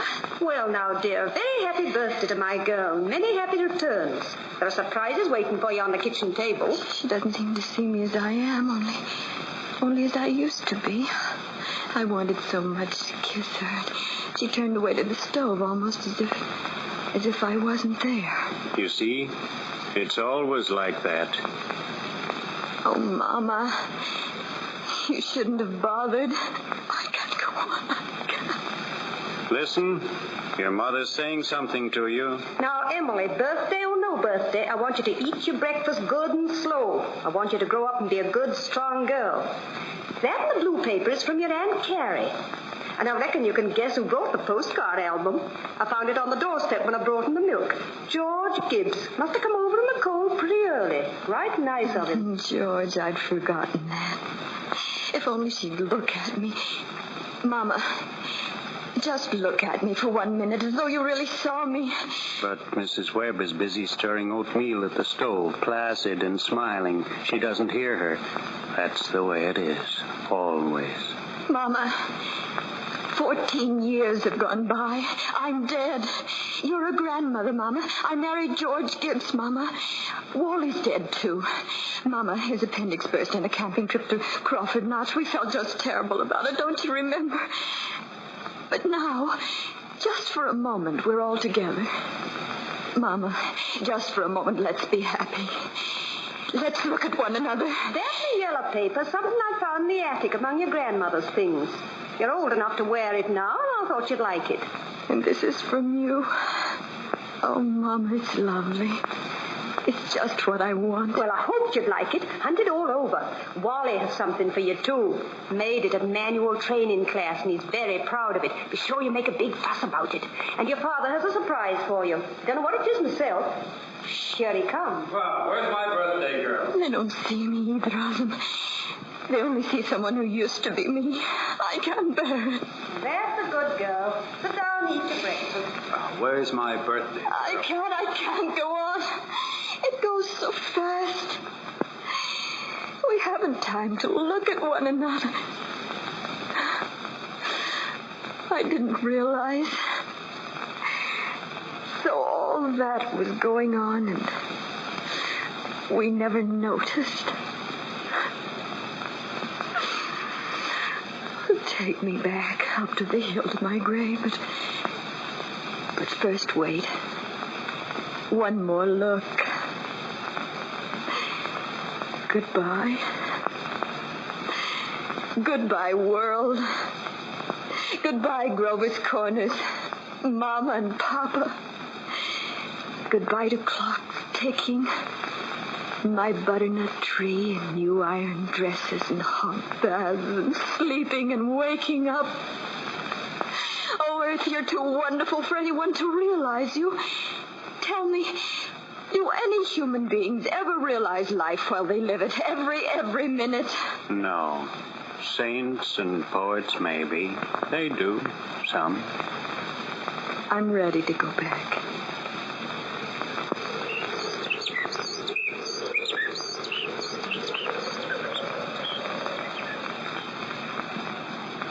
I've come back, Mother Gibbs. Were you happy? No. I should have listened to you. That's all human beings are. Just blind people. Look, it's clearing up. It'll be fine tomorrow. Oh, Mr. Stimson, I should have listened to them. Yeah. Now you know. That's what it was to be alive. To move about in a cloud of ignorance. To go up and down trampling on the feelings of those about you. To spend and waste time as if you had millions of years. To be always at the mercy of one self-centered passion or another. Now you know. That's the happy existence you wanted to go back to. Ignorance and blindness. That ain't the whole truth, and you know it, Simon Stimson. Someone else is coming up the hill. Another of them. That's funny. They don't usually come around this time. Mother Gibbs, it's George. Shh, dear. Just rest yourself. It's George. Kneeling at your grave. Oh, poor fella. He ought to be home. Mother Gibbs. Yes, Emily? They don't understand, do they? No, dear. They don't understand.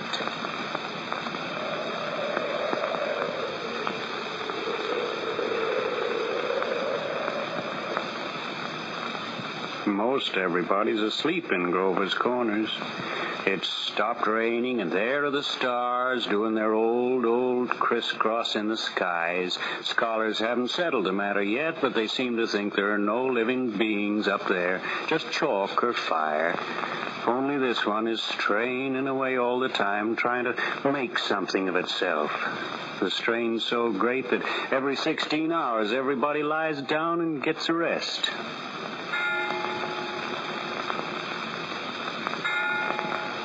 $11 in Grover's Corners. Everybody's resting in Grover's Corners. Tomorrow's going to be another day. You get a good rest, too. Good night.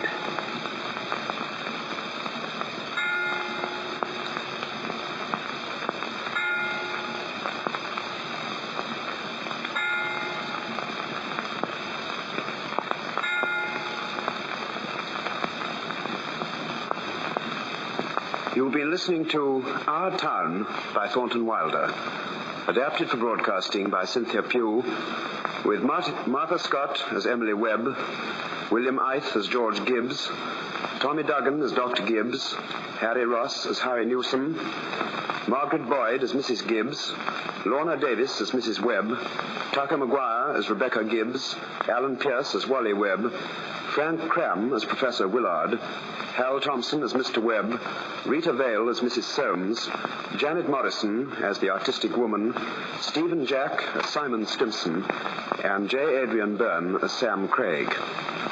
The stage manager was played by Stanley Maxted. Other parts were played by Sidney Keith, Larry Burns, and Eddie Reed. William Ith has just completed the film Meet Me at Dawn, and Martha Scott is at present working on the RKO picture So Well Remembered by James Hilton. The singers were a section of the BBC Variety Chorus, and the organist was Maurice Findon. The production was by Val Gielgud. Gaslight is a 1938 thriller play, set in the Victorian era, written by the British novelist and playwright Patrick Hamilton. Hamilton's play is a dark tale of a marriage based on deceit and trickery, and a husband committed to driving his wife insane in order to steal from her. Gaslight was written during a dark period in Hamilton's life. 6 years prior to the play, Hamilton was hit by a drunk driver and dragged through the streets of London, leaving him with a limp, a paralyzed arm, and a disfigured face.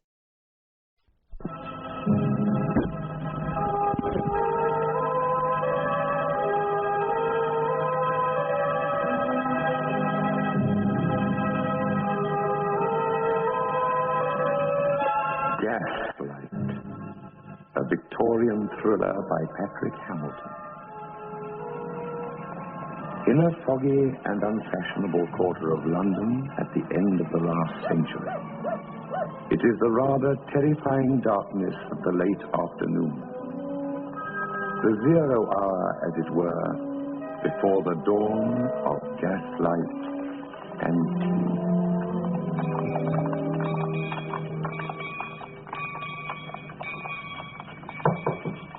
Come in. Please, Nancy. That the muffin man out in the street. But it's so foggy outside, Madeline. I know it's foggy, Nancy, but please go out and get some muffins for tea. There will be a surprise for the master. The master, eh? He's asleep in the chair over there. Now, here's some money. Take this. What are you doing, Mother? Nothing, dear. Don't wake yourself. Please, Nancy. Oh, very well, madam. What are you doing, Bella? Come here. Only for tea, my dear. Muffins for tea. Muffins, eh? Yes, dear. The muffin man comes so seldom, I thought it might surprise you. Why are you so apprehensive, Bella? I was not about to reproach you. No, dear. I know you weren't.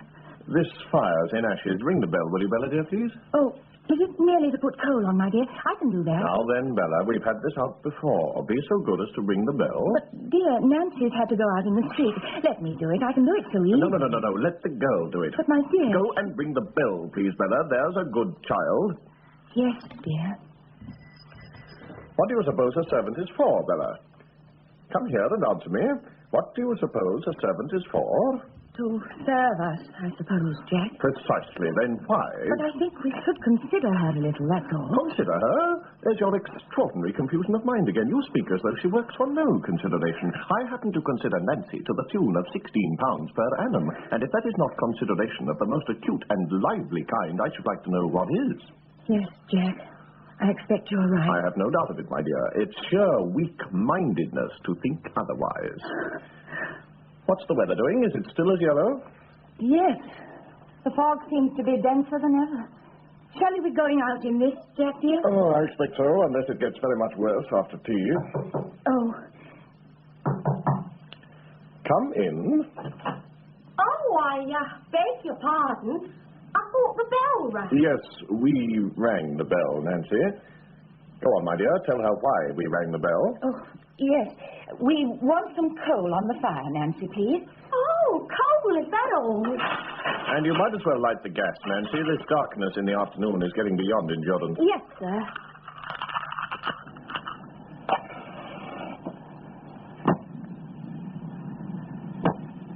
You're looking very impudent and pretty this afternoon, Nancy. Do you know that? I don't know at all, sir, I'm sure. What is it? Another broken heart added to your list, eh? I wasn't aware of breaking any hearts, sir. I'm sure that's not true. Lower the blinds and draw the curtains, Nancy. Yes, sir.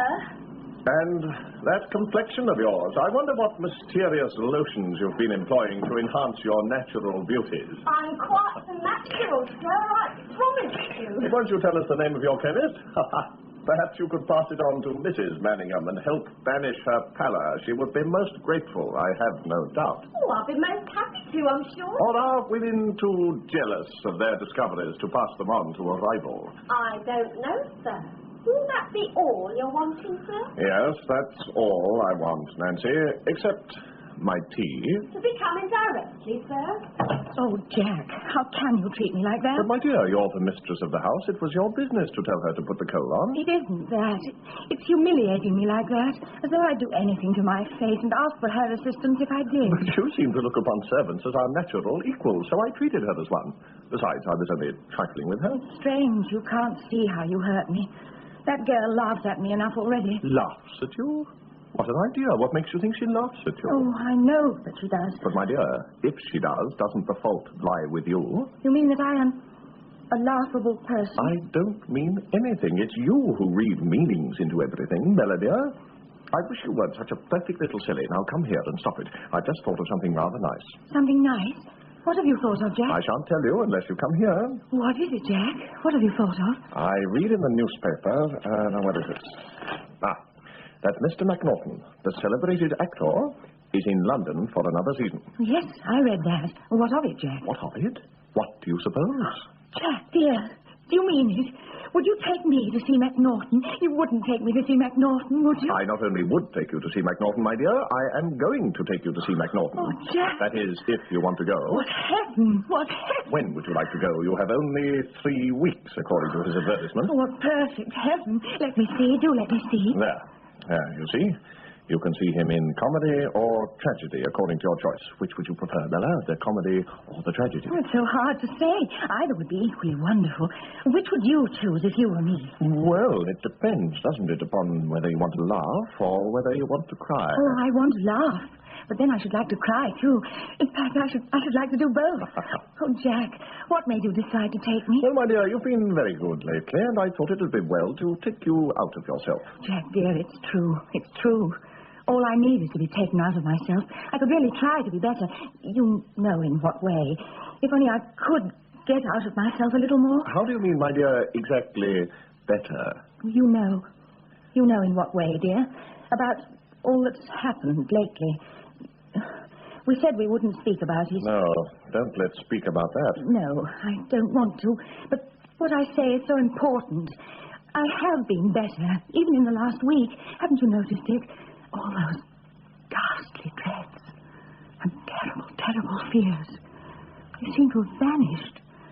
And all just because you have given me your time and taken me from brooding on myself in this house all day and night. Well, we are talking about gloomy subjects, aren't we? Yes.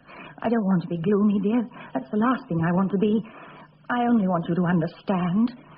Say you understand. Well, dear, don't I seem to? Haven't I just said I'm taking you to the theatre? Yes, dear. Yes, you have. Oh, you've made me so happy, dear. Well, then, which is it to be? The comedy or the tragedy? You must make up your mind. Oh, Jack, which shall it be? Which shall it be? It matters so little. It matters so wonderfully little. I'm going to the play. Do you understand that, my husband? I'm going to the play. Come in. Oh, no, Nancy, I think we'll have it on the table today. Oh, just as you wish, madam. Tell me, Nancy, if you were being taken to the play and had to choose between comedy and tragedy, which would you choose? Me, madam? Oh, I'd go for the comedy all the time. Would you? Why would you choose the comedy, Nancy? Oh, I like to laugh, madam, I suppose. Do you? Well, I dare say you're right. I must bear it in mind. Mr. Manningham's taking me next week, you see. Oh, yes. Well, hope you enjoy it. The little beast. Why, Bella, what has she done? Ah, you don't know her. She tries to torment and score off me all day long. You don't see these things. A man wouldn't. I think you imagine things, my dear. Oh, no, I don't. Do I? But come along to your tea now, my dear. You sit one side and I the other, like two children in the nursery. You seem wonderfully pleased with yourself, Bella. I must take you to the theatre more often if this is the result. Oh, Jack, I wish you could. I'm feeling so happy. I can see that, my dear. I'm being taken to the play, you see. Here's your tea. Thank you, my dear. And here are the muffins. Ah. They look delicious. Aren't you glad I thought of them? I wonder how long it is since we had them. We haven't had them since we've been married, anyway. Or have we? Have we? I don't know, I'm sure. I don't know. Bella. What is it? What's the matter? What is it now? I have no desire to upset you, Bella, but I have just observed something very much amiss. Amiss? What's amiss? Don't turn your back on me. What has happened? You know perfectly well what has happened, Bella, and if you will rectify it at once, I will say no more about it. You've left your tea. Oh, tell me what it is. Tell me. Are you trying to make a fool of me, Bella?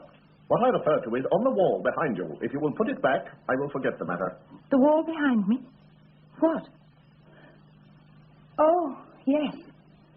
The picture's been taken down. Yes. The picture.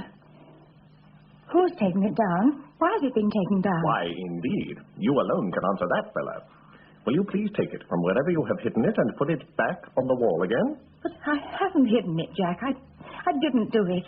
I don't know where it is. Someone else must have done it. Someone else? Are you suggesting that I should play such a fantastic and wicked trick? No, dear, no. But someone else, dear, someone else. Someone else, eh? Someone else. We will see about someone else. Oh, Jack, don't ring the bell. Don't ring it. Don't call the servant to witness my shame. Oh, let's talk of this between ourselves. Will you please leave go of me and sit down there? Someone else, eh? Well, we shall see. You had better pull yourself together, hadn't you? Come in. Yes, sir. Did you want me? Yes, I do want you, Nancy. If you will look at the wall on your left, you will see that the picture has gone. What? My word, so it has. Oh, what a rum go. I did not ask for any comment on your part, Nancy. Kindly be less insolent and answer what I ask you. Did you take that picture down, or did you not? Me? Well, of course I didn't. What should I want to move it for, sir? Very good. Now, will you kiss this Bible, please, as a solemn oath that you did not, and you may go. Willingly, sir. Oh, if I'd have done it, That is all, Nancy. You may go. Oh, yes, sir.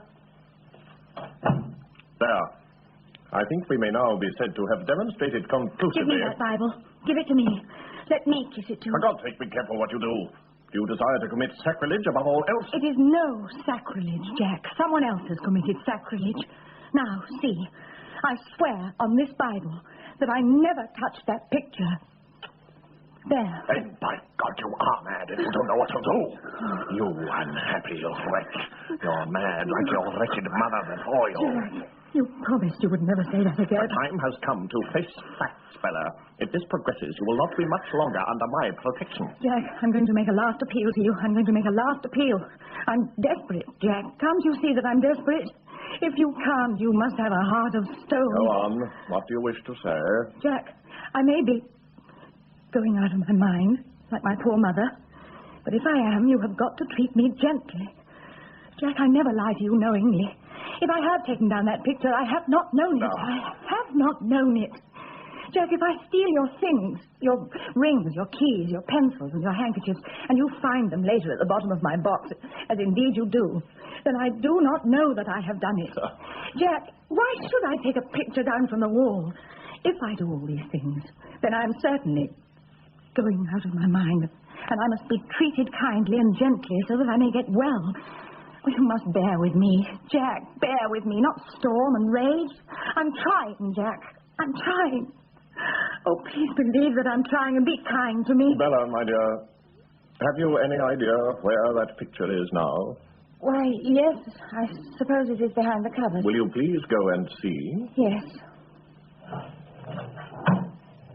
Yes, it's here. Then you did know where it was, Bella. You did know where it was. No, I only supposed it was. I only supposed it was because it was found there before. It was found there twice before.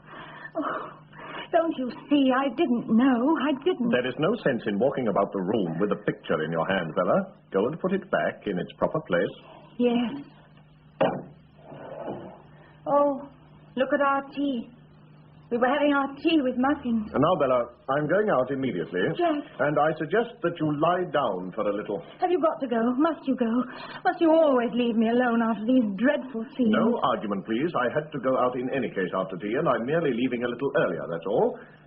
Now, is there anything I can get for you? No, Jack, dear, nothing. You go. Very good. Oh, by the way, I shall be passing the grocer, and I might as well pay that bill of his and get it done with. Where is it, my dear? I gave it to you, didn't I? Yes, dear, it's on the desk. No, dear, don't move. I can find it. I shall be glad to get the thing off my chest.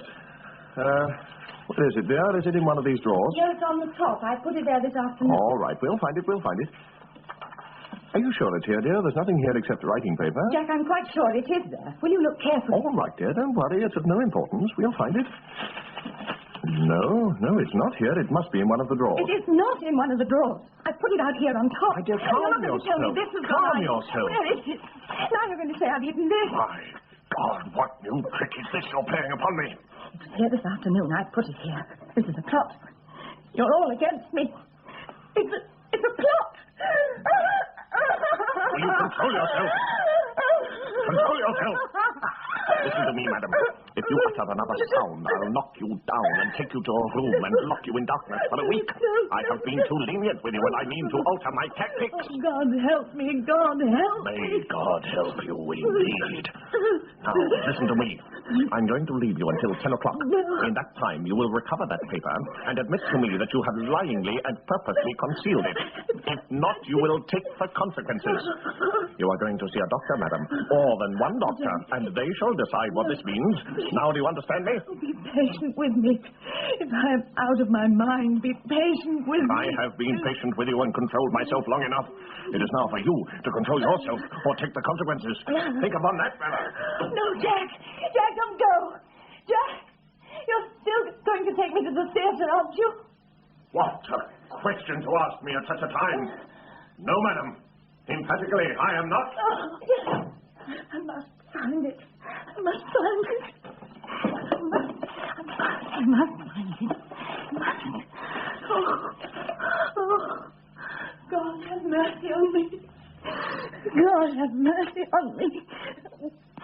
Our Father, which art in heaven, hallowed be thy name. Thy kingdom come, thy will be done on earth as in heaven. Give us this day our daily bread, and forgive us our trespasses, as we forgive them who trespass against us. And lead us not into temptation, but deliver us from evil. Amen. Peace. Peace.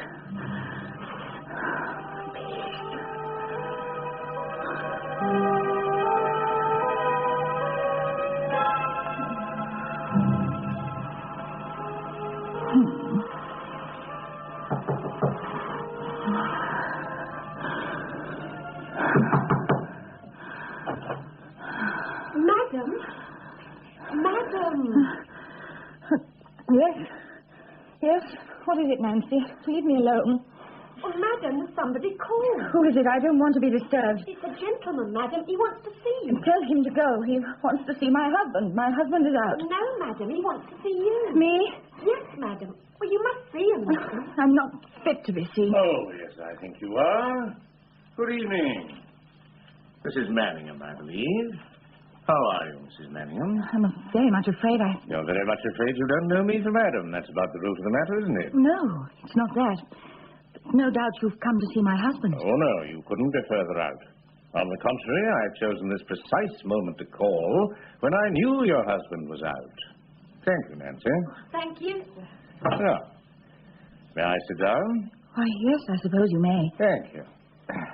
I'm afraid I don't understand at all. You will do so, madam, very shortly. You're the lady who's going off her head, aren't you? What made you say that? Who are you?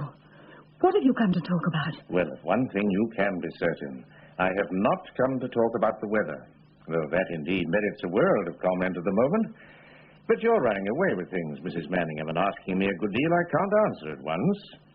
Instead of that, I'm going to ask you a question or two. So I want you to take a good look at me and see if you're not looking at someone to whom you can give your trust. I'm a perfect stranger to you. You can read little in my face besides that, but I'm old enough to be a grandfather. Who are you? Are you a doctor? Nothing so learned, ma'am. Just a plain police detective. Police detective? Yes, or was 10 years ago. You never heard of the celebrated Sergeant Ruff, madam, who brought Sandham himself to justice?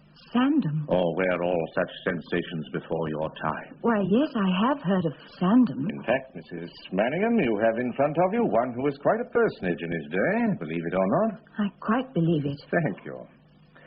How long have you been married, Mrs. Manningham? 7 years, and a little.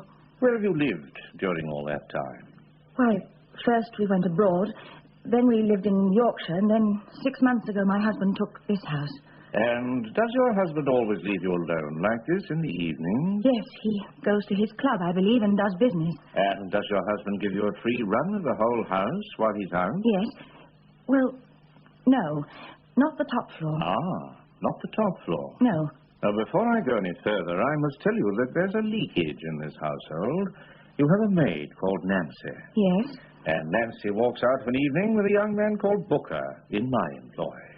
I only live a few streets away from you, you know. Oh, yes. Well, there's hardly anything that goes on in this house which is not described in detail to Booker. And from that quarter, it reaches me. I knew it. I knew she talked. She shall be dismissed. Oh, no, Mrs. Manningham. I fancy you're going to be heavily in debt to your maid, Nancy. If it were not for her indiscretions, I should not be here now, should I? However, we were talking about the top floor. There is a bedroom above this, and above that is the top floor. Is that right? Yes. Now, have you ever been up to that top floor? No, never. It's shut up. My husband has forbidden it. No one goes up there. Not even a servant to dust? No. Rather funny. Yes, indeed. Yes. Now, Mrs. Manningham, to ask you a personal question. When did you first get the notion into your head that your reason was playing you tricks?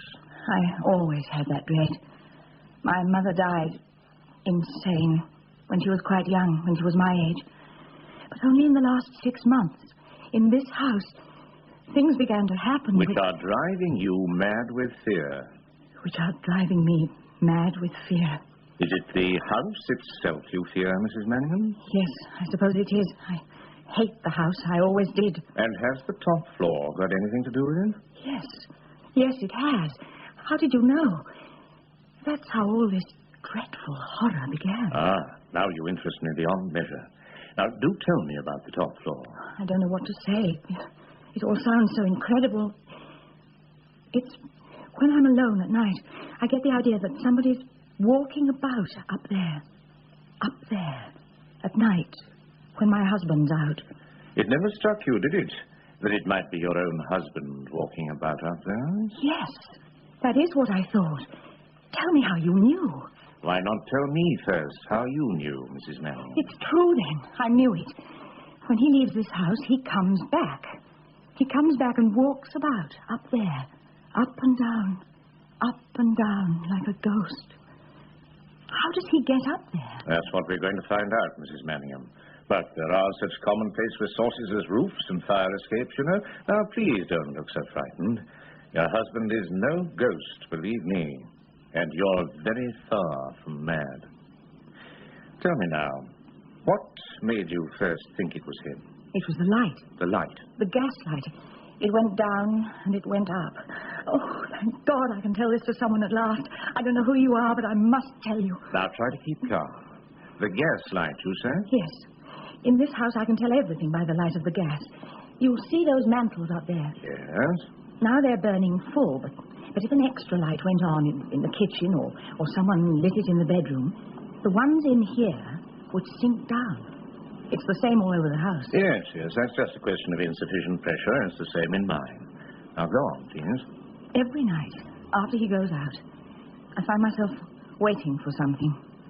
Then all at once, I look round the room and see that the gas light is slowly going down.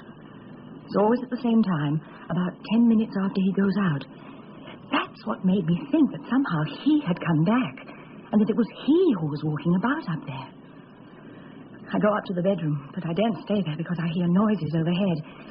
I want to scream and run out of the house. I sit here for hours, terrified, waiting for him to come back. And I always know when he's coming, always. Suddenly the light goes up again. And 10 minutes afterwards, I hear his key in the lock downstairs. And he's back. How very strange indeed. Tell me, Mrs. Manningham, that's not the only cause, is it, which has lately given you reason to doubt your sanity? Has anything else been happening? Now, don't be afraid to tell me. Yes, there are other things. I hardly dare speak of them. It seems that my mind and my memory are beginning to play me tricks. Tricks?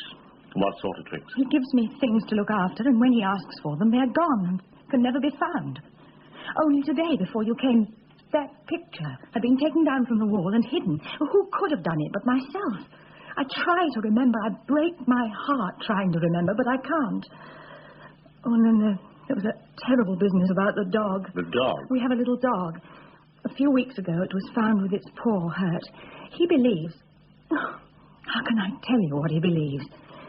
That I had hurt the dog. He does not let the dog near me now. He keeps it in the kitchen, and I'm not allowed to see it. Do you know, Mrs. Manningham, it's occurred to me that you'd be all the better for a little medicine. Medicine? Are you a doctor? You're not a doctor, are you? No, I'm not a doctor. But that doesn't mean that a little medicine would do you any harm. But I have medicine. He makes me take it. Ah, but mine's an exceptional medicine. You must try it. I have some in my pocket. There we are. I so dislike medicine. What does it taste like? Oh, delicious. Something between ambrosia and methylated spirits. Do you mean to say you've never tasted good Scotch whiskey, Mrs. Manningham? Whiskey? But I must not take whiskey. I can't do that. You underestimate your powers, Mrs. Manningham. This will give you faith in your reason like nothing else. Now for some water. All right, this'll do. There. As for you. Now tell me, did you ever hear of the cabman's friend, Mrs. Manningham? The cabman's friend? Yes. How nice to see you smile. Here's your very good health. Go on, sip. There. Was it so nasty? No. I rather liked it. My mother used to give us this as children when we had the fever. Ah, then you're a hardened whiskey drinker. Yes. What were you saying about the cabman's friend? Ah, the cabman's friend. She was an old lady who died many, many years ago. An old lady years ago. What had she to do with me? A great deal, I fancy. Her name was Barlow, Alice Barlow. She was an old lady of great wealth and decided eccentricities. In fact, her principal mania in life was the protection of cabmen.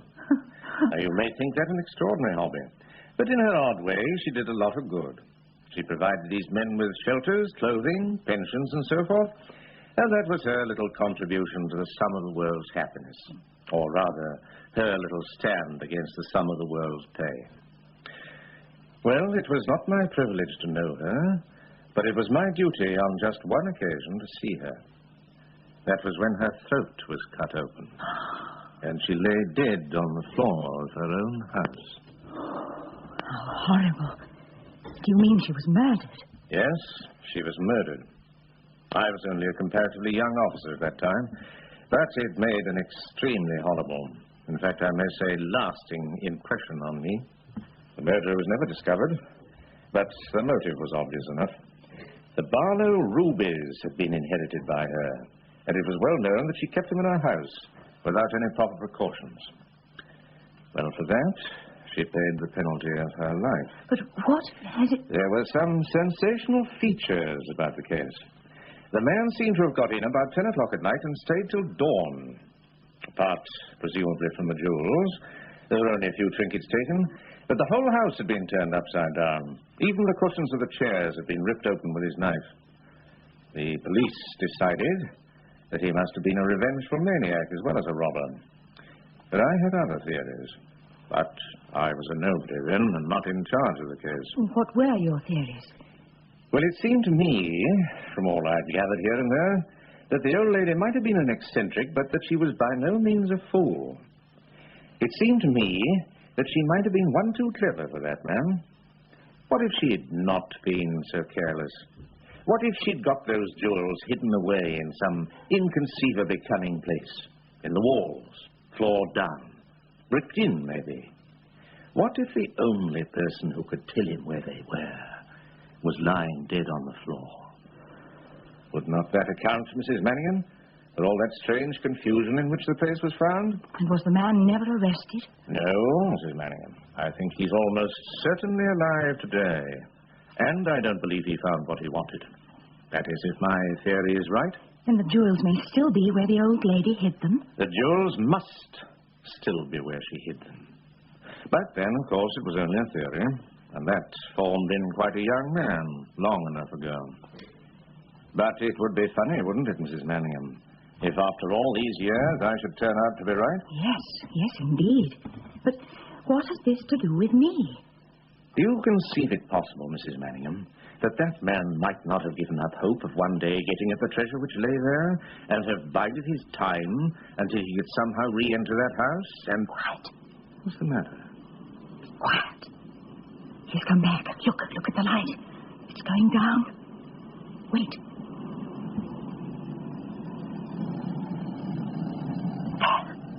He has come back, you see. He's upstairs now. Dear me now. How very odd indeed. He's in the house, I tell you. You must go. He will know you are here. You must go. How dark it is. You could hardly see to read. You must go. He's in the house. Please go. Quiet, Mrs. Manningham, quiet. You've got to keep your head. Don't you see my meaning yet? Don't you understand that this was the house? House? What house? The old woman's house, Mrs. Manningham. 20 years ago, Alice Barlow lay dead in this room. 20 years ago, the man who murdered her ransacked this house, but could not find what he sought. What if he's still searching, Mrs. Manningham? What if he's still up there, still searching? But my husband is up there. Precisely that, Mrs. Manningham, your husband.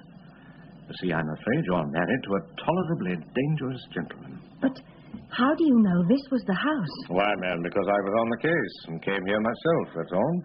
The idea is mad. I've been married 7 years. How can you imagine my husband is... Mrs. Manningham. Yes? When the police came into this place 20 years ago, there was a lot of routine work to be done. Interviewing of relatives and friends and so forth. Most of that was left to me. Well? Well, amongst all the acquaintances and relatives that I interviewed, there happened to be a young man of the name of Sidney Power.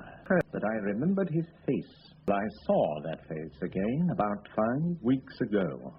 It took me a whole day to discover where I'd seen it before, but I remembered at last. Well, what of it? What if you did remember him? It was not so much my remembering Mr. Sidney Power, Mrs. Manningham. What startled me was the lady on his arm and the locality in which I saw him. Oh?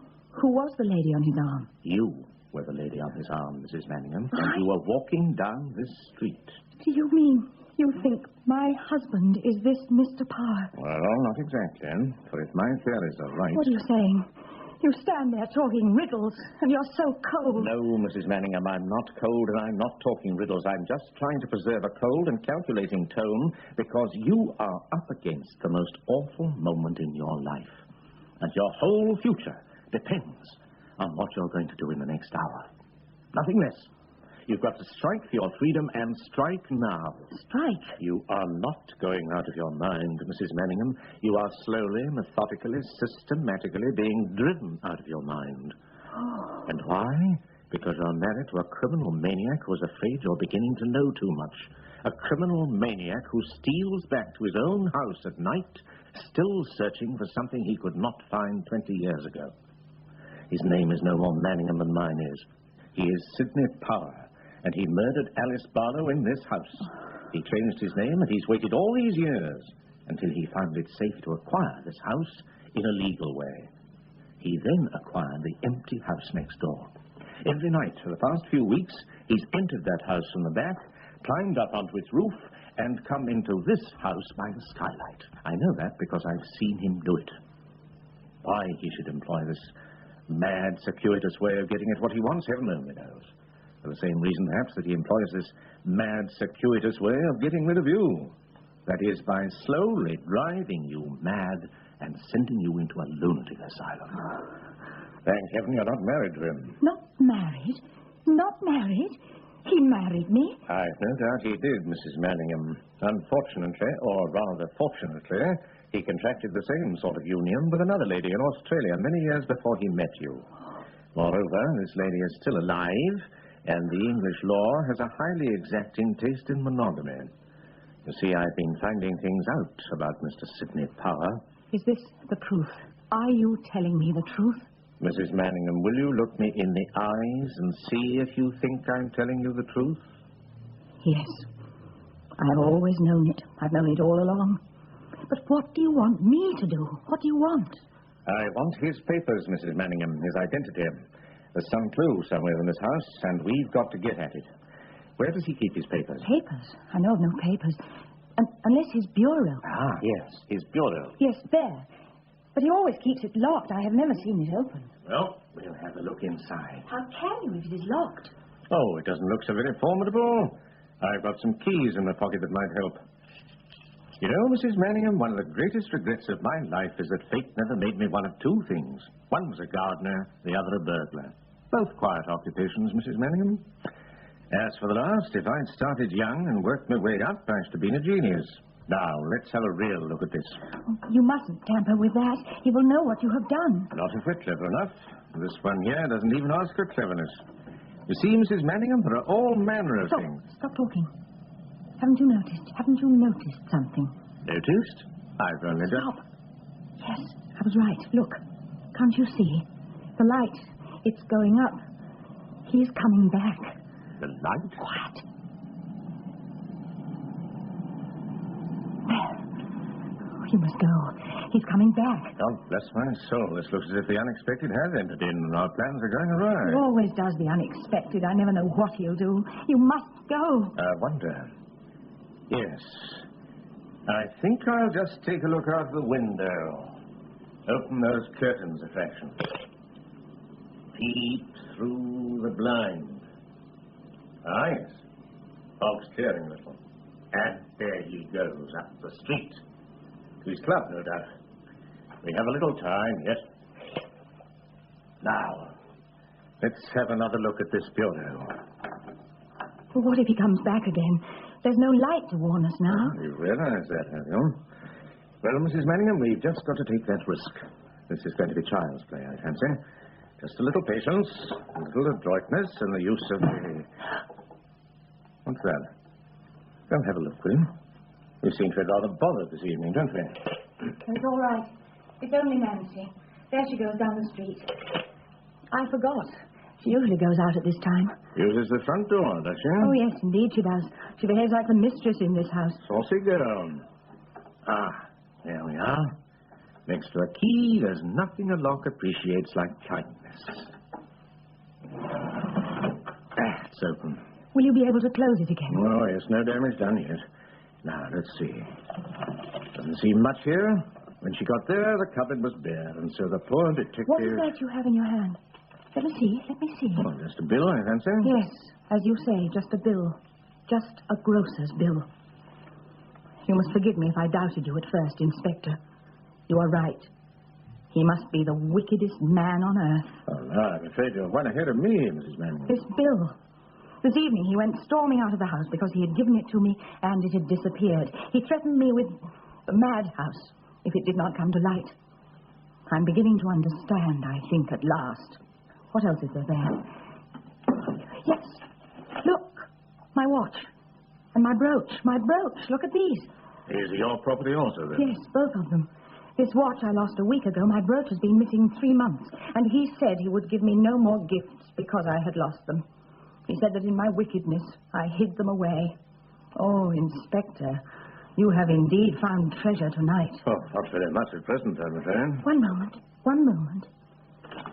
This is a letter from my cousin. Is his correspondence with your relations very much to the point at this moment, Mrs. Manning? You don't understand. When I was married, I was cut off by all my relations. I've not seen any of them ever since I have been married. I've longed to see them again more than anything else in the world. When we came to London, to this house, I wrote to them. I wrote to them twice. There was never any answer. Now I see why I had no answer. This letter is from my cousin. Oh, yes, I see. Just another little... Listen, let me read you what he says. Dear cousin, all of us were overjoyed to hear from you again. Overjoyed, do you hear that? He goes on to say that his family are in Devonshire, that they have gone to the country. He says we must meet and recapture old times. He says that they all want to see me. He says he is sorry I have not been well, but I must go and stay with them, that they will give me... that they will give me their Devonshire cream to fatten my cheeks and their fresh air to bring the sparkle back to my eyes. They will give me... Dear heaven, they wanted me back. They wanted me back all the time. Poor thing. You shall have your Devonshire cream, my dear, and you shall have your fresh air to bring the sparkle back into your eyes. Why, I can see a sparkle in them already. If you'll be brave now, you'll not have long to wait. Are you going to be brave? Thank you, Inspector, for bringing me this letter. What do you want me to do now? Well, let's get these things back to begin with, shall we? Give me the watch and the brooch, and let's put them back where they were. Yes, here they are. Thank you. Now, we must remember where they went. Watch on the right, was it not? Yes, there. And the brooch? Nice piece of jewelry. When did he give you this? Soon after we were married, but it was only second-hand. Second-hand, yeah? I'm afraid you've got everything second-hand from this gentleman, Mrs. Manningham. Second-hand. How did you know that piece of jewelry was second-hand, Mrs. Manningham? There's an inscription to someone else inside. Oh, is there? Where? It is a sort of trick. I only discovered it by accident. You pull the pin at the back. It goes to the right. Oh, yes. And then to the left. Yes. It opens out like a star. Aha. There we are. Yes. How very odd. What are these spaces here? There were some beads in it, but they were all loose and falling out, so I took them out. Oh, there were some beads in it, but they were all loose and falling out, so you took them out. Have you got them by any chance? Yes, I think so. I put them in a vase. May I see them, please? Yes. They should be here on the mantelshelf. There should be 9 altogether, I think. Yes, that's right. I think there were. Yes. Here they are. Thank you. Now put them all back in the brooch, so. And the brooch in my pocket. Oh? Now tell me this. Have you ever been embraced by an elderly detective in his shirt sleeves? What do you mean? Well, that is your immediate fate at the moment, my dear Mrs. Manningham. Oh, dear, Mrs. Manningham, don't you understand? No. What are you so excited about? In my pocket are the Barlow rubies, complete. Would you like another good look at them before they go to the Queen? It couldn't be. It couldn't. They were in the vase all the time. Don't you see? Don't you see the whole thing? This is where the old lady hid the treasure at night, in a common trinket she wore all day. I knew I'd seen this before somewhere. And where was that? In portraits of the old lady when I was on the case. She wore it on her breast. I remember it clearly, though it was 20 years ago. 20 years ago. Goodness me. Am I not a wonderful man? And I had it all the time. I had it all the time. And all because he could not resist a little common theft along with the big game. Well, it's I who am after the big game now. Oh, are you going? Yes, I must certainly go. And very quickly at that. Where are you going? What are you going to do? I'm going to move heaven and earth, Mrs. Manningham. And if I have any luck, I shall be back tonight. It's very early, yes? What time do you think he'll be back? I don't know. He's not usually until 11. Good. That'll give me time. What are you going to do with the rubies? It's not exactly what I'm going to do with them. It's what the government in the person of Sir George Raglan is going to do. Yes, ma'am, Sir George Raglan, no one less. The power above all the powers that be. He knows I'm here tonight, you see, but he didn't know what I was going to find out. Now, Mrs. Manningham, you'll serve the cause of justice best by simply going to bed. Do you mind going to bed? No. I will go to bed. Very well, then. Go there and stay there. Your headache's worse. Be ill, be anything, but stay there. I'll let myself out. No, don't leave me. Please don't leave me. I have a feeling... Feeling? What feeling? A feeling that something will happen if you leave me. I'm afraid. I haven't the courage. Have the goodness to stop making a fool of yourself, Mrs. Manningham. There's your courage. The whiskey. Take some more of it. But don't get tipsy, and don't leave it about. Goodbye. Inspector! Oh.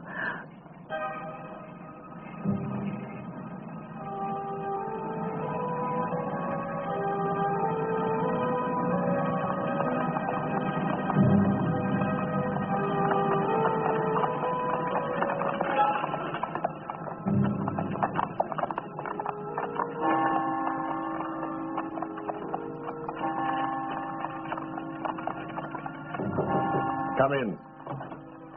Did you ring, sir? Yes, Nancy, I did ring.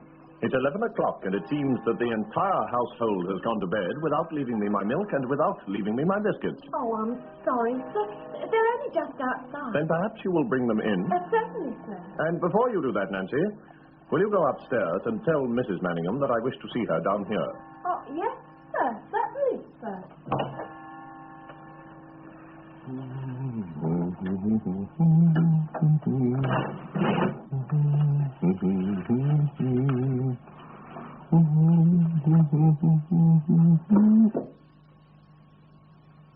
The brooch. Where's the brooch? Yes, come in. Well, Nancy?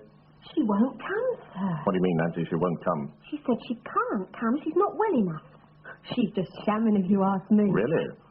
Then she forces me to be undignified. All right, Nancy, leave it to me. Oh, her door's locked. She's got it locked. I tried it. Oh, really? The door is locked, is it? Very well. Let us try more delicate means of attaining our ends. Perhaps you will take a note to this wretched imbecile and slip it under her door. Yes, sir. And while I write, just go down to the basement and bring the little dog here, will you? The dog? The dog, yes. What's the game? What's the idea with the dog? Never mind, just go and get it, will you? Very well, sir. Or, on second thoughts, perhaps you need not get the dog. We will just let it be supposed that we have the dog. That will be even more delicate still. Here you are, Nancy. Please go and put this under the door. What's the idea? Nothing very much. Run along, Nancy. Yes, sir. Just a little smoke for getting rats out of holes.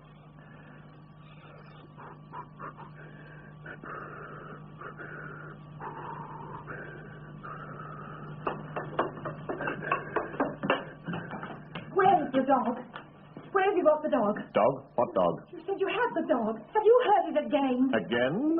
This is strange talk, Bella, from you after what you did to the dog a few weeks ago. Come and sit down in this chair, please, Bella. I'm not well. I thought you had the dog and were going to hurt it. That is why I came down. The dog, my dear Bella, was merely a ruse to compel you to pay me a visit quietly. Come and sit down where I told you. No, I want to go. Shut the door, please, and come and sit down where I told you. Yes. What do you want? Quite a good deal, Bella. Sit down here and make yourself comfortable. Say what you have to say from there. You are not sitting in this chair I indicated, Bella. What have you to say? I have to say that you are not sitting in this chair I indicated. Are you afraid of me that you desire to stand so near the door? No, I am not afraid of you. Indeed. Then you have a good deal of courage, my dear. However, will you now sit down here where I told you? Yes. Do you know what you remind me of, Bella, as you walk across the room? No. What do I remind you of? A somnambulist, Bella. Have you ever seen such a person? No, I have never seen one. Haven't you? Not that funny, glazed, dazed look of the wandering mind? My mind is not wandering. No. When I came in, Bella, I was told that you had gone to bed. Yes, I had gone to bed. Then may I ask why you are still fully dressed? Did you hear what I said? Yes, I heard what you said. Then will you tell me why, since you had gone to bed, you are still fully dressed? I don't know. You don't know? Do you know anything about anything you do? I don't know. I forgot to undress. You forgot to undress? A curious oversight, if I may say so, Bella. You know, you give me the appearance of having had a rather exciting time since I last saw you. Almost as though you have been up to something.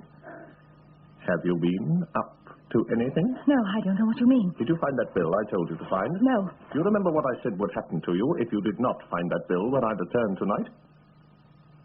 Am I married to a dumb woman, Bella? In addition to all else, I advise you to answer me. What do you want me to say? I asked you if you remembered something. Go on, Bella. What was it I asked you if you remembered? You asked me if I remembered what you said would happen to me if I did not find that bill. Admirable, my dear Bella, admirable. Well, what did I say I would do if you did not find that bill? You said you would lock me up. Yes. And do you believe me to be a man of my word? However, we are really digressing. You did not find the bill I told you to find. No. Did you look for it? Yes. Where did you look for it? Oh, around the room. Around the room. Where around the room? In my desk, for instance? No, not in your desk. Why not in my desk? Your desk is locked. You imagine you can lie to me? I am not lying. Now listen to me. Your dark, confused, rambling mind has led you into playing some pretty tricks tonight, has it not? My mind is tired. I want to go to bed. Your mind indeed is tired. Your mind is so tired that it can no longer work at all. You do not think. You dream. Dream all day long. Dream everything. Dream maliciously and incessantly. Don't you know that by now? You sleepwalking imbecile. What have you been dreaming tonight? Where has your mind wandered that you have been at my desk? What strange, diseased dream have you had tonight, eh? Dream?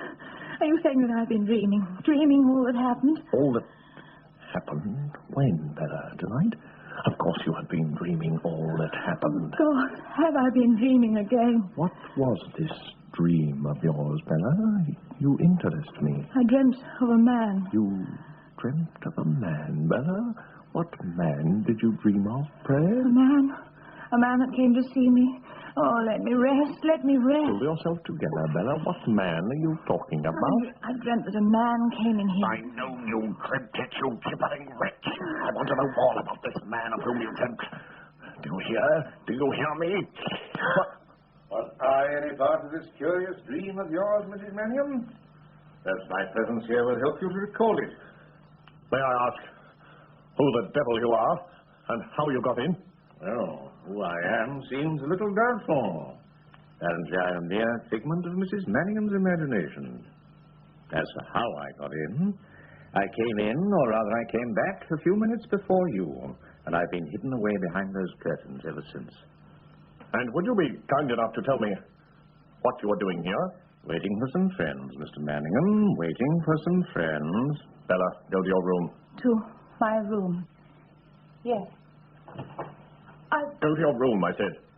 I will call you down later. I have not finished with you yet, madam.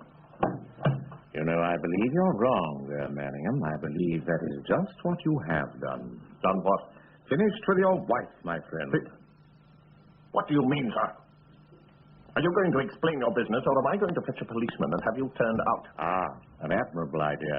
I could have thought of nothing better myself. Yes, fetch a policeman, Manningham, and have me turned out. Why do you wait? Alternatively, sir, I can turn you out myself. Yes, but why not fetch a policeman? Excuse me, Manningham, but do you get the same impression as myself? What impression? An impression that the light is going down in this room. I have not noticed it. Yes, surely. There. Eerie, isn't it? Now we're almost in the dark. Why do you suppose that has happened? You don't suppose a light has been put on somewhere else? You don't suppose that strangers have entered the house? You don't suppose there are other spirits, fellow spirits of mine, spirits surrounding this house now, spirits of justice even, which have caught up with you at last, Mr. Manningham? Are you off your head, sir? No, sir. Just an old man seeing ghosts. It must be the atmosphere of this house. I can see them everywhere. What ghost do you see, pray? The ghost of an old woman 20 years ago. An old woman who once lived in this house, who once lived in this very room. What are you saying? And now it seems I see another ghost as well. The ghost of a young man, Mr. Manningham. A young man who has murder in his eyes. By God bless my soul, he might be you, Mr. Manningham. He might be you. What's the game, eh? What's the game? The game is over, Sidney Power, and I advise you to take the matter philosophically. You seem, sir, to have some very remarkable information. Do you imagine you are going to leave this room with such information in your possession? Do you imagine, sir, that you are going to leave this room without suitable escort? May I ask what you mean by that? Only that I have men in the house already.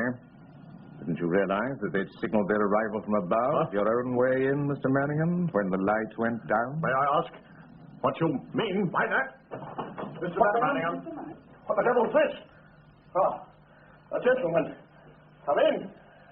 Come in. Make yourselves at home. Out of my way!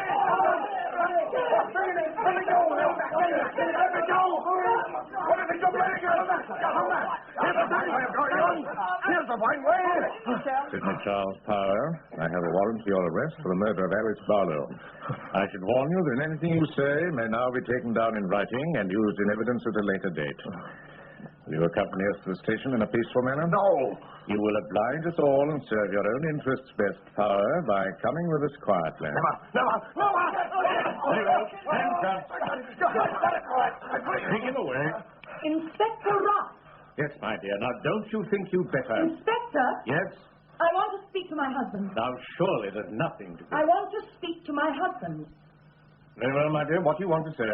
I want to speak to him alone. Alone? Yes, alone. I beg of you to allow me. I will not keep him long. I don't quite understand. Alone? Very well. Very well. Time for that chair, Sergeant. This is anything but in order, but we will wait outside. Come along, then. I'm afraid you must not be long, Mrs. Manningham. I do not want you to listen. No, I will not listen. Jack, oh, Jack, what have they done to you? What have they done? Take it easy, Bella. You're clever. Get something to cut this rope and I'll get away yet and make a jump at it. Can you get something? Yes, I can get something. What can I get? There's a knife somewhere in this room. Quick, be quick. Go and get one. Yes, I will get one. I will get one for you. Good girl. You're a good girl, Bella. Quick, be quick. I must look for one, mustn't I? Yes. If I don't find it, you will lock me in my room. You will lock me in the madhouse for my mischief. No. Now, where could it be? Could it be behind the picture? Yes, it must be there. No, it is not there. How strange. But I must put the picture back, mustn't I? I have taken it down, and I must put it back. There. Now, where now shall I look? The desk. Perhaps I put it in the desk. No, it is not here. Here's a bill, here's a letter, here is a watch. See, take them. I found them at last, you see. But they don't help you, do they? And I'm trying to help you, aren't I? To help you to escape. Escape? But how can a mad woman help her husband to escape? What a pity. Bella. If I were not mad, I could have helped you. If I were not mad, whatever you had done, I could have pitied and protected you. But because I am mad, I have hated you. And because I am mad, I have betrayed you. And because I am mad, I am rejoicing in my heart without a shred of pity, without a shred of regret. Watching you go with glory in my heart. Inspector! Inspector! Come and take this man away. Bella. Come and take this man away. Very well. Sergeant, take him along. I'll join you a little later.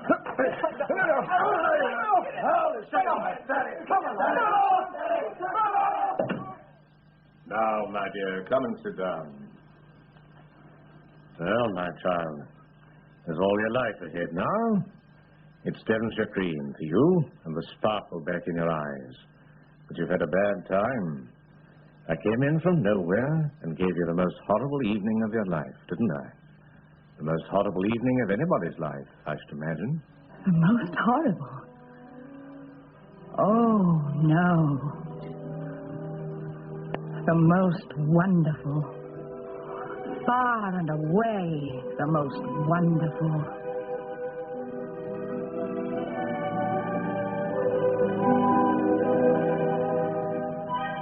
Gaslight, a Victorian thriller by Patrick Hamilton. With Barbara Jefford as Mrs. Manningham, Raymond Huntley as Russ, Michael Kilgarriff as Mr. Manningham, Patricia Leventon as Nancy the maid, and Raymond Rakes, who adapted and produced Patrick Hamilton's Victorian thriller. Carrington v.C. written by Campbell and Dorothy Christie. It was broadcast on the 23rd of February 1957. Carrington v.C. Major Charles Copper Carrington, who has a distinguished Second World War record and was awarded the Victoria Cross, is arrested for embezzling £125 from his unit safe. Other charges include leaving the base and entertaining a woman officer in his room, this being forbidden by the battalion commander Colonel Henniker. Presents Howard Marion Crawford in Carrington v.C. by Dorothy and Campbell Christie. Good morning, Sergeant. Is this the scene of the great trial? No, through that door. That's the court-martial room. What do we do, Sergeant? Just walk in? No one just walks in here. May I know your business, gentlemen? A court-martial's an open court. You can't keep me out. Can't I? You aren't allowed in barracks except on business. Just tell me how you make the court without getting into barracks, and we'll start again. I don't mind him, Sergeant. He just likes arguing. He's Evans of the Echo. I'm Cook from the Mercury. And the court's not open yet. Oh, I see. The Echo doesn't often waste its space on the army, does it? The army isn't news in peacetime. Not till a VC puts his hand in the till. Try printing that and see what you get. What's the girl like? What girl? The girl they found in Carrington's room. Are we going to see her? Yes, you'll see her. Is she worth seeing? What's the judge's name? The president of the court is Brigadier Meadmore, assisted by a civilian gentleman from the Judge Advocate's branch. I don't know much about these things. Is there a jury? The court also consists of 4 officers from other regiments who are here today to... the court's open. Now, come along, please, if you're coming. Take your hats off and put out those cigarettes. Major Carrington, please. Court's open, sir. Are you guilty or not guilty of the third charge against you which you have heard read? Not guilty, sir. Major Carrington, may I again remind you that you may be putting yourself at a disadvantage by not engaging counsel?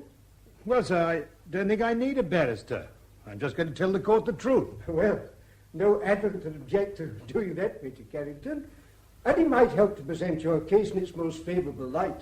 I know, sir, but I'd sooner have it as it is. Very well. Does the prosecutor propose to make an opening address? Yes, sir. May it please the court. Up to April the 8th of this year, the accused was in command of the 24th Heavy Anti-Aircraft Battery. You will hear the evidence of the pay sergeant of the battery that on April the 6th, the sum of £140 odd was drawn from the bank for payment of a draft due to leave for abroad on that afternoon. Later that morning, the departure of the draft was postponed. The money was not paid out, and it remained, or should have remained, in the battery safe. On the morning of April the 8th, the pay sergeant had occasion to check the cash in this battery safe, and he found it to be short by £125. You will hear the evidence of an official of Lloyd's Bank, Crayshot, that on the morning of April the 7th, the accused, whose bank account was overdrawn, paid in person £100 in £1 notes, and at the same time transferred to the account of his wife in a London bank the same sum of £100. You will hear the evidence of a brother officer of the accused, who on the same morning of April the 7th was given by the accused £25, again in £1 notes, and asked to invest this sum at the best price he could get on a horse called Peter Pan. Now, this horse was running that afternoon in the Royal Artillery Gold Cup at Sandown Park, and it was ridden, successfully as it turned out, by the accused. There is, as so often where fraud is alleged, no direct evidence. No one saw the accused take the money from the safe, but it will, I think, be quite clear to you, when you've heard the evidence, that these 125 £1 notes in the possession of the accused on the morning of April the 7th were the same notes which had been lodged in the battery safe the previous day. In the second charge, that of absence without leave, you will hear the evidence of the accused commanding officer, Colonel Henniker, who expressly refused Major Carrington leave of absence to ride in the Royal Artillery meeting. You will hear of a heated interview in which the accused announced his intention of absenting himself to ride whether he had leave or not, and you will hear that he did so absent himself. Touching the third charge, Colonel Henniker had issued a regimental order that officers were not to entertain officers of the Women's Royal Army Corps in their single quarters in barracks. Evidence will show that the accused disregarded this order. Now, gentlemen, I conceive it my duty to point out to you that in this case it is for the accused to establish nothing. The burden of proof rests on the prosecution. If, at the close of this case, you are not satisfied that the prosecution has discharged that burden, it will be your pleasure to acquit the accused and let him go free. If, however, you decide that the prosecution has discharged its task, then the terms of your oath will leave you no alternative other than to find the accused guilty of the charge or charges. That is all I propose to say at this stage. With the court's permission, I will now proceed to call evidence. Call Sergeant Owen. You are number 962473, Sergeant Owen of the 24th Heavy Anti-Aircraft Battery, Royal Artillery. No, sir. I beg your pardon? Bombardier Owen, sir. Fulton, what's all this? He's down on my list of witnesses as a sergeant, sir. Yes, and you're down on the summary of evidence as a sergeant. Yes, sir. Oh, I see. When this summary was taken, you were a sergeant, and now you're a bombardier. Is that correct? Yes, sir. That's quite correct. You are pay sergeant, or pay bombardier, of the 24th Heavy Anti-Aircraft Battery? No, sir. Bombardier Owen, we'll take this in stages. On the 6th of April this year, were you pay sergeant of the 24th Heavy Anti-Aircraft Battery? Yes, sir. Thank you. On that date, was the battery commanded by the accused, Major Carrington? Yes, sir. Do you see Major Carrington in court? Yes, sir.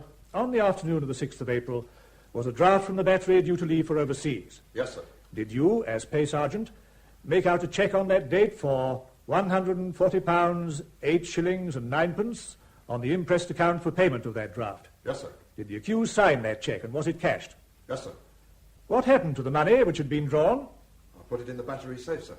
So there was, for the moment, more money than usual in the safe. Yes, sir. Who had the key? I did, sir. Do you always keep the key of the battery safe? Yes, sir. Is that usual? I couldn't say so. Highly unusual and strictly against regulations. Well, sir, the Major always said he was more likely to lose the key than I was to pinch the cash. Was the key continuously in your possession from the morning of the 6th of April until, say, noon on the 8th? No. What happened to it? Don't look round at the accused, please. Just answer my question. The Major borrowed it on the morning of the 7th. Did he give it back to you? Oh, yes, sir, same morning. Now, we pass on to the next day, the 8th of April. Was the accused in the Battery office at any time during that day? No, sir, he was in hospital. Having had, I believe, a fall when riding in a race the day before. Yes, sir. One moment, Major Mansell. Didn't you say in your opening address that the accused won his race at Sandown? He won the Gold Cup, sir, but had a fall in the next race. I see, thank you. Bombardier Owen, on that morning, the 8th of April, did Captain Graham of the Women's Royal Army Corps come to the Battery office to speak to you?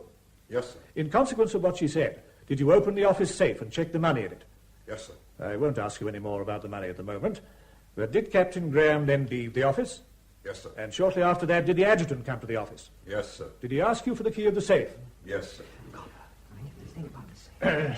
Did the adjutant... One moment, please. I don't know your name. I am speaking to your escort, Major Carrington. Forbes, sir. Your part in these proceedings, Major Forbes, is a perfectly silent one. I'm sorry, sir. Continue, Major Mansell. Did the adjutant then ask you for the key of the safe? Yes, sir. Did you give it to him? No, sir. Did the adjutant tell you he had Colonel Henniker's authority to open the safe? Yes, but I was responsible to my battery commander, not to the colonel, sir. Yes, well, what happened then? Well, sir, there were some words passed, and I found myself under arrest. And does that explain the missing stripe, Bombardier Owen? That's right, sir. Did the adjutant eventually open the safe? Yes, sir. How? With a duplicate key, which in our regiment is kept in the regimental office to fit every battery safe, which was news to me. Well, be that as it may, the safe was opened. Did the adjutant then in your presence count the money in the safe? Yes, sir. Can you remember how much there was? £28, 9 and 4, sir. Did you then, on the adjutant's orders, produce your books and work out how much cash there should have been in the safe? Yes, sir. Can you remember that figure? £153, 9 and 4. Therefore, you can say, with certainty, that at that time, on the morning of the 8th, there was £125 missing from the battery safe. Can't you? Yes, sir. Very well, then. Now, we pass on to some 30 minutes May later. I interrupt, sir? Yes, Colonel Reeve. Are we going to hear more about this regimental key for the battery safe? Mr. Terry. Major Mansell, is the court going to hear any more evidence about the key from the prosecution? Oh, certainly, sir. There will be evidence from the adjutant who had charge of it and from the officer in charge of administration. May I say something about that, sir? Certainly, Major Carrington. I can assure the court the key isn't important. I'm not going to deny that this money was missing, and I'm certainly not going to suggest that the adjutant took it. With respect, sir, that is not the point at issue.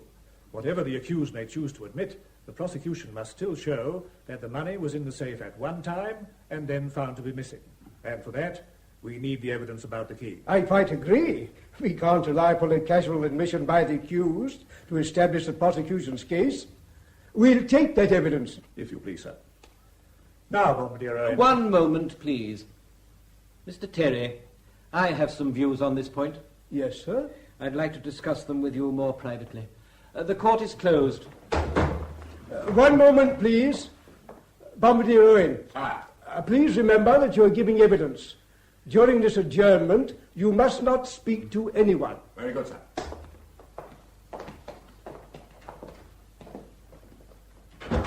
I think I must remind you, Mr. Terry, that there is only one president of this court-martial. Certainly, sir. Have I said anything that seems to contradict that? Your decision to hear the evidence about the key was taken without any reference to me. But surely the judge advocate is responsible for guiding the court on purely legal points. Responsible to the president, Mr. Terry. And he takes no decisions. No, sir. But we don't want our finding quashed by superior authority. In 32 years' service, I've presided over a number of courts-martial.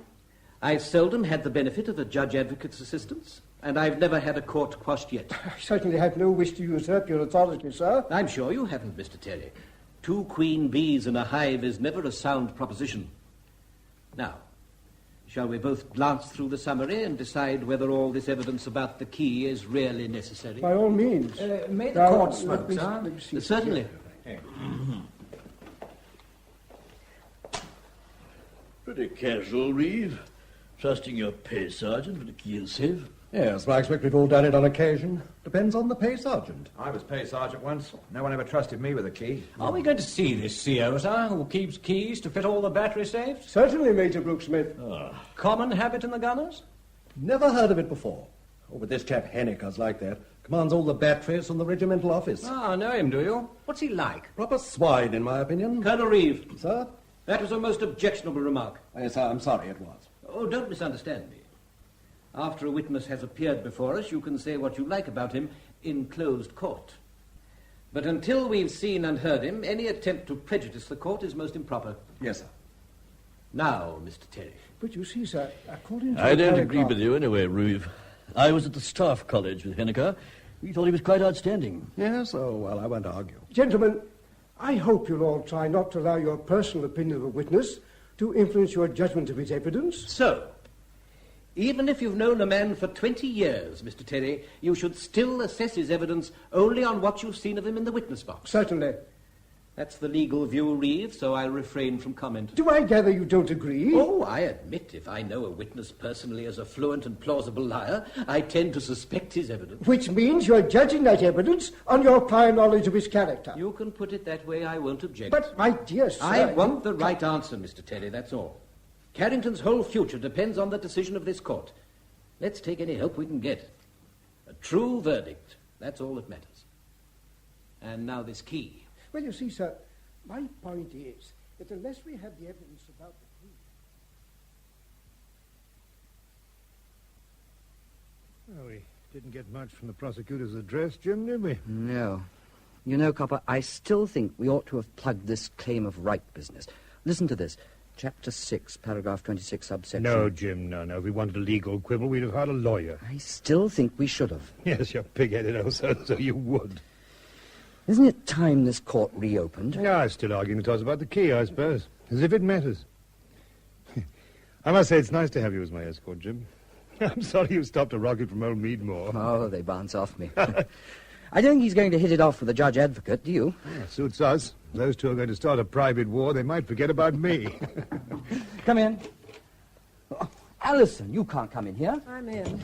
I want to see Copper. You can't. You're on the other side. If they find you in here, they'll shoot the lot of us. I've come to ask Copper what he wants me to say. Oh, that's handsome from a prosecution witness. Well, just tell him the truth, Alison. What you said in the summary is quite all right. Well, I hardly said anything in the summary. They wouldn't let me. Well, they won't today. You'll just have to answer questions. There are lots of ways of answering a question. Are you going to ask me any? Well, I may. It depends on how much the prosecution lets you say. But if I do, just stick to facts. Don't try to think up helpful answers. My one ambition is to get the whole story out in court, not just the bits that suit the prosecution. So the more I talk, the better. Is that right? On this occasion, yes. Perfectly right. We want a bit of help. We are not calling any witnesses. What? What do you mean? Copper, isn't Valerie giving evidence? Nope. Why not? What's happened? She can't. She's not up to it. Well, then let's ask for an adjournment till she's well. No. This isn't anything to do with me, is it? She's not taking that charge seriously, the one about improperly entertaining me. No, of course she's not. She knows exactly what happened. I told her. Where is she? Back in the nursing home? No, in London with her people. Have you seen her lately? No, not just lately. Copper, may I go up and talk to her this evening? I might be able to persuade her. Look, I've told her I don't want her. Now, she can only give them facts and figures and tell them about our income and expenses, and I can do that. Copper, it's not a lot to ask her just to come down tomorrow and tell them herself what hell these last 2 years have been for her, for both of you. Why is that any better than my telling them she's had a nervous breakdown? Because inside 2 minutes, if she put her mind to it, she could have that court eating out of her hand. No. They've got to acquit me because they believe I didn't steal this money, not because they've fallen for my wife. Anyway, she's not giving evidence. She's just not up to it. You can't drag a woman into court. Can't you? I'm being dragged. I was ordered to attend. I know, and I'm damn sorry about you, but well, that's the prosecution. They can't order Bell to attend. No, but you can. You know, Alison, this is very nice of you and all that, but do you really think it's quite your business? Well, do you? Yes. Yes, I do. Does that surprise you? You can't expect your friends not to care how this goes. Once this is over, I'll stand down, but just for the moment, and what with one thing and another, I think this is my business. So do I. Sorry, Alison. It's all right. You are going to tell them she wrote and asked you for the money? Yes. And what you wanted it for? Of course, to pay a school bill. I'm hoping that will touch their hearts. You are going to show them a letter? No. But 2 minutes ago you were asking me to tell them everything. Not that side of it. But that's... Oh, Copper, that's the side to tell them. You needn't blame her. No one wants you to do that. She got a bill she couldn't pay and she was desperate. She wrote a desperate letter. Well, let them see it. No. All right, don't. Don't lift a finger. Don't even try. Stand up in court in a nice military attitude and answer their questions in a nice gentlemanly way. And then start looking for a nice civilian job, because that's what you're going to need. Court's opening, sir. Thank you, Crane. Come on, Copper. Mustn't keep them waiting. One thing's certain, they can't start without me. Major Mansell, the judge advocate has convinced me that I mustn't try to conduct your case for you. So we'll hear your evidence about the key. If you please, sir. Please continue with your examination of the witness.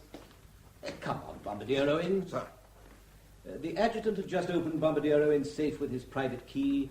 Bombardier Owen was under open arrest, and the accused was still in hospital. Bombardier Owen, after the money was found to be missing, did the adjutant leave the office? Yes, sir. And shortly after that, did Captain Graham return, bringing with her some money? Yes, sir. How much? £125, sir. Did she say what that money was for? Beg pardon, sir. Am I supposed to say what Captain Graham said to me, sir?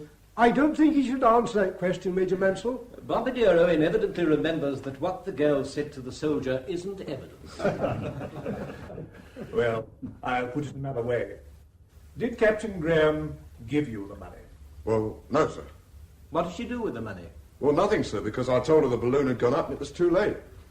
Thank you. That is all. Do you want to cross-examine Major Carrington? Yes, please. Now, Owen. Sir? Can you say when I first joined 24 Battery? Yes, sir. June the 10th, 1952, sir. In the course of your duty, did you help me to press my claim for money due from the paymaster? Yes, sir. And can you say what this money... What was the total amount? Major Forbes. Sir. Your duties are to restrain Major Carrington from flight and to suppress any attempt at violence on his part. You are not there to assist in his defense or jog his memory. I'm sorry, sir. Sergeant, close that window. Sir. We seem to have the choice between being deafened or suffocated. Go on, Major Carrington. Thank you, sir. Now, Owen, can you quote the total amount which I claimed? Yes, sir. £207, 3 shillings and 4s. Can you say what the money was due for? Yes, sir. Disturbance allowance for 3 moves in 11 months.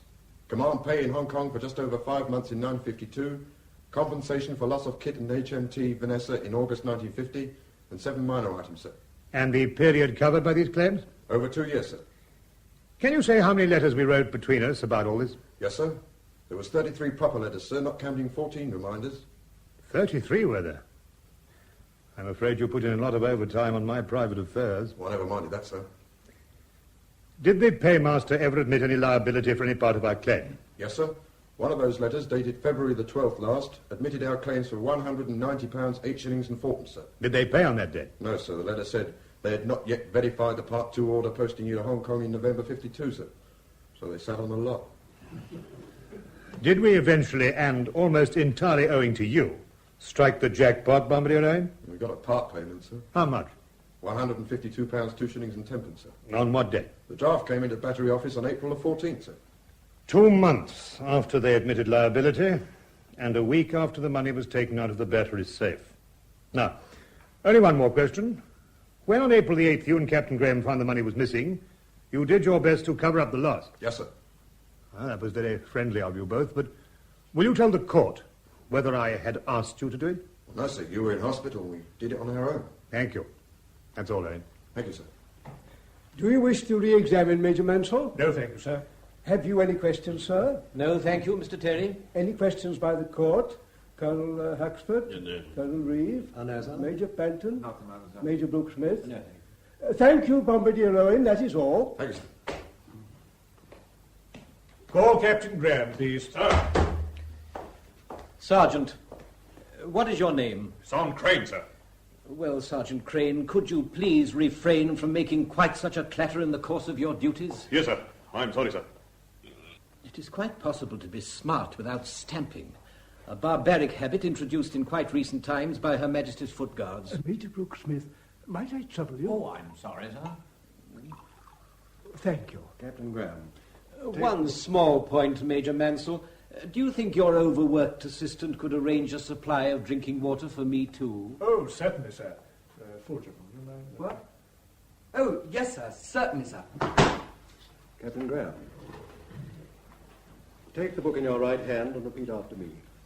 I swear by Almighty God. I swear by Almighty God. The evidence which I shall give before this court. That the evidence which I shall give before this court. Shall be the truth, the whole truth, and nothing but the truth. Shall be the truth, the whole truth, and nothing but the truth. You are Captain A.L. Graham of the Women's Royal Army Corps? Yes, sir. You're serving in the 47th Heavy Anti-Aircraft Battery? Yes, sir. You are a friend of the accused? Yes, sir. On the morning of the 8th of April last, where was the accused? In hospital. Did you that morning telephone to Mrs. Carrington, who was in London? Yes, sir. As a result of that... One moment, please. Sergeant Crane. Sir. Steady the glass with your left hand. Yes, sir. Thank you. As a result of that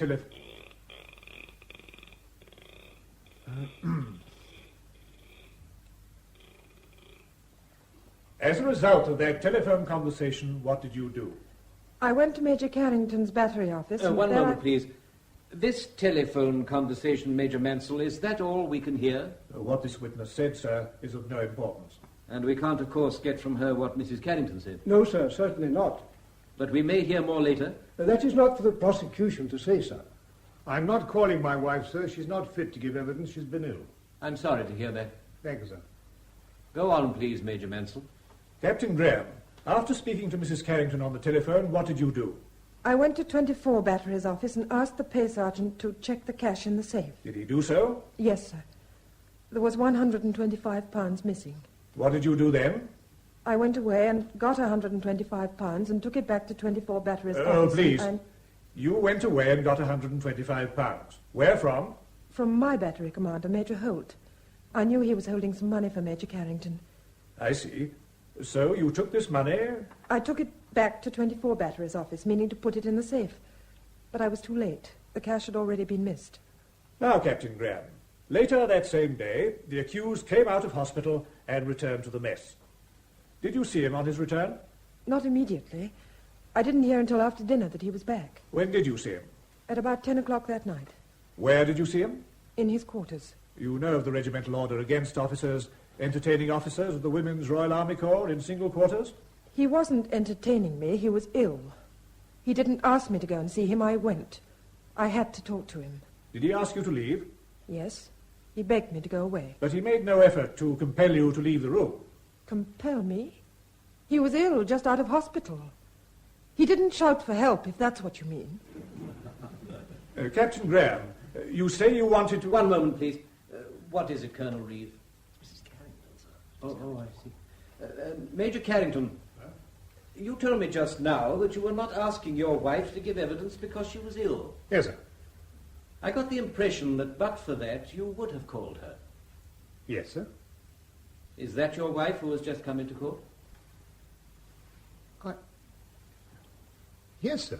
But if you mean to call her as a witness, she shouldn't be in court. My husband doesn't mean to call me as a witness. Can I take that as quite certain, Major Carrington? Well, sir, If there's any doubt, why not discuss it with your wife in the luncheon interval? Thank you, sir. Then, Mrs. Carrington, I must ask you to withdraw. Sergeant Crane. Sir? Show Mrs. Carrington where she can wait. Very good, sir. Go on, please, Major Mansell. Captain Graham, you say you went to the accused's room to talk to him. What did you want to say? I wanted to tell him what I'd done about the money. And I wanted to tell him that Colonel Henniker was out to get him at any price. Captain Graham. I'm sorry, sir. The prosecutor asked me what I said to Major Carrington.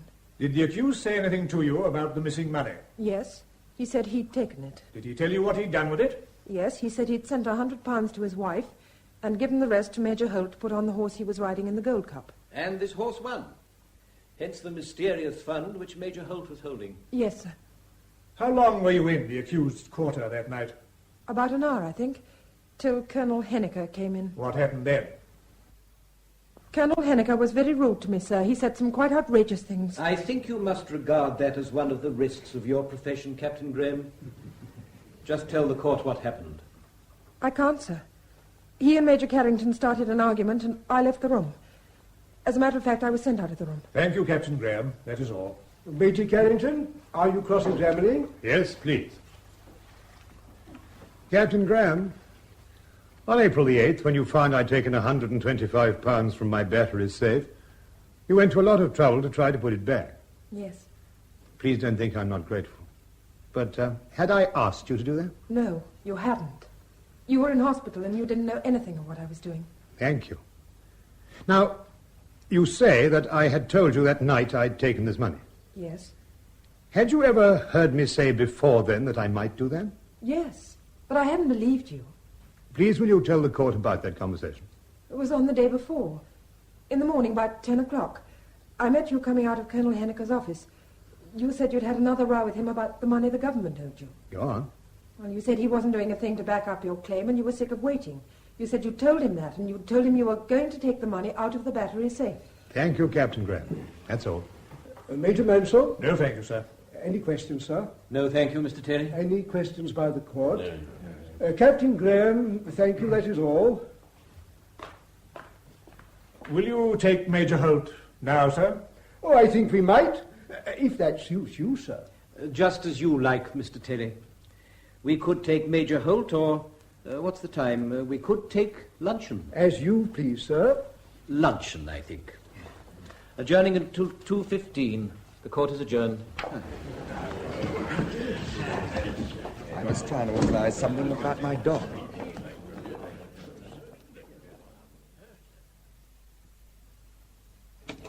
There you are, Val, so I wasn't dreaming. Hello, Copper. Hello, Jim. How are you, Val? Oh, I didn't know you were on your feet again. Darling, you've not been keeping in touch. I crawled out of bed the day before yesterday. How are you? Where are the handcuffs? Oh, they trust Jim to look after me. How's it going? Did Alison do her stuff? Yes, she was pretty good.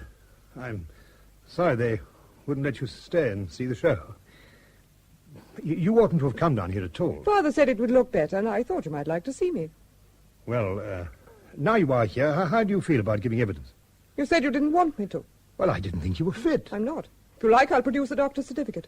What evidence? What about? Well, nothing difficult, nothing you'd mind.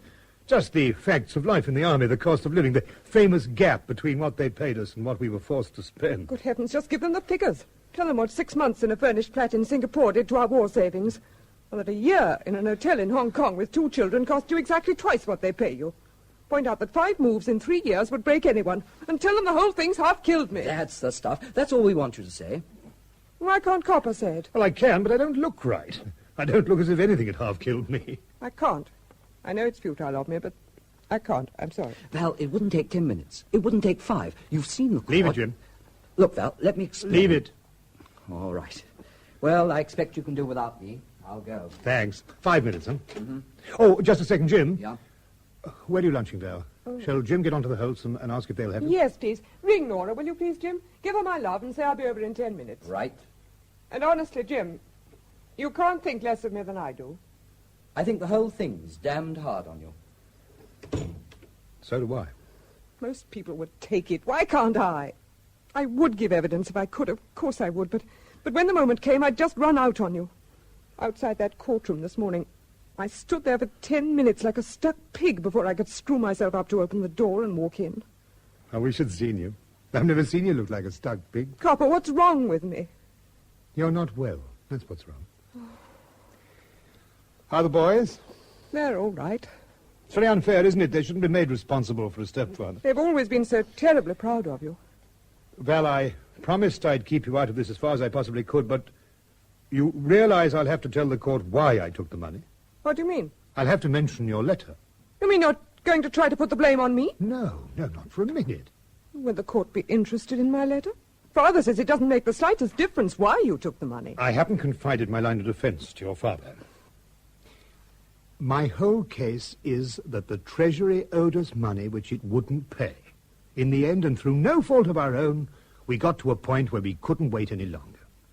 I had to have £100, and I had to have it that day. Can't you just say you were being pressed for payment of the boys' school bills? Pressed so hard by the school that I had to have the money that same day. So you are going to say it was my letter that made you do it? Well, I'm not, as a matter of fact, but would it be so unfair if I did? You know it would. I was frantic. I hardly knew what I was writing. I'd never kill myself. How could I? How could I leave the boys? You should have known that. Should I? Well, somehow I didn't feel inclined to risk it. Please don't bring up that letter. It was private. It's unforgivable to broadcast it. Have you still got it? Yes. Please, tear it up. If that letter got dragged out in court and published in the papers, I think I'd die. Copper, I was frantic. I'd had about as much as I could stand. Well, I wasn't having much fun either. And that letter didn't help. Never mind. All I said was, I'm going to have to tell the court that you wrote asking me for the money by return. I can't stand it. I cannot stand having our private affairs dragged out in court for everyone to hear. Well, I didn't do anything I'm ashamed of, and I've got quite a case, you know. Well, what's going to happen? Tell me honestly. I'm going to get off. Well, I took the money openly. I told Henniker I'd take it, and I took it. Whatever that was, it wasn't fraudulent. No, it was crazy. You knew he'd have you court-martialed if you took it. He said so. Suppose you do get off. What do we do? Well, isn't there only one thing to do? Don't we pick ourselves up and start again? In the army? Yes, of course. Why, of course. Copper, we can't. Let's face it, we can't live. We've tried it always. Tell me one more thing we can give up or go without. Oh, yes, I know. The boys. A cheaper school. Well, that I won't do. Anything else you like, not that. Well, once we're out of debt... No, we still couldn't do it. We'd still be £10 short every month of what we've got to have if we're to live as we're expected to live and educate the boys. You mean leave the army? Yes. Well, where will you ever get to after this? Will you ever be promoted? Yes. Yes, of course I shall. If I'm acquitted, and I shall be, this won't hurt me. Won't it? Won't you always be the man who pinched the cash and got away with it? Oh, yes, and wasn't there something about another woman? Oh, no one's taking that third charge seriously, not even the prosecution. Lucky for you, I'm not, isn't it? My one solitary virtue. I'm not jealous. Not all that virtuous. You've never had cause to be jealous. Copper, let's chuck the army. It's the only thing I can do, the only job I'm trained for. And incidentally, it's the only thing I want to do. Oh, well. Do you want me to stay down here this afternoon? No, that's all right. Then I'll get back to London after lunch. When will this finish? Should finish tomorrow. I'll ring you when we get the answer. Yes, please. You still haven't told me what we do when this is over. Go on as we are, I suppose. Well, living apart, you mean? Till we've straightened things out. Till we're out of debt. Well, what else can we do? Well, we could start again together, couldn't we? Straighten things out together? Oh, Val, I know how hard it's been for you, but I've had, 5 months without you and 3 weeks under arrest with this hanging over me. And then a week ago, I wrote to you and told you I loved you, and I tried to tell you how much. I dragged out everything I felt about us and put it down on paper. And you didn't even answer. I couldn't. I tried. It's no use making promises you know you won't be able to keep. Copper, I don't think we've had a chance. These last 2 years, they've taken everything. They've been fatal. Even the past's gone, the time when we were happy. It seems to me we've always been in trouble. We've always been apart. We've never been in love. Well, that isn't true. You know it isn't. Val, Nora's come to fetch you. She's got the car. I'm ready, Jim. Goodbye, Copper. Good luck. Val, we can't leave things like that. Let's wait and see. Perhaps when this is over. Oh, let's leave it, Copper.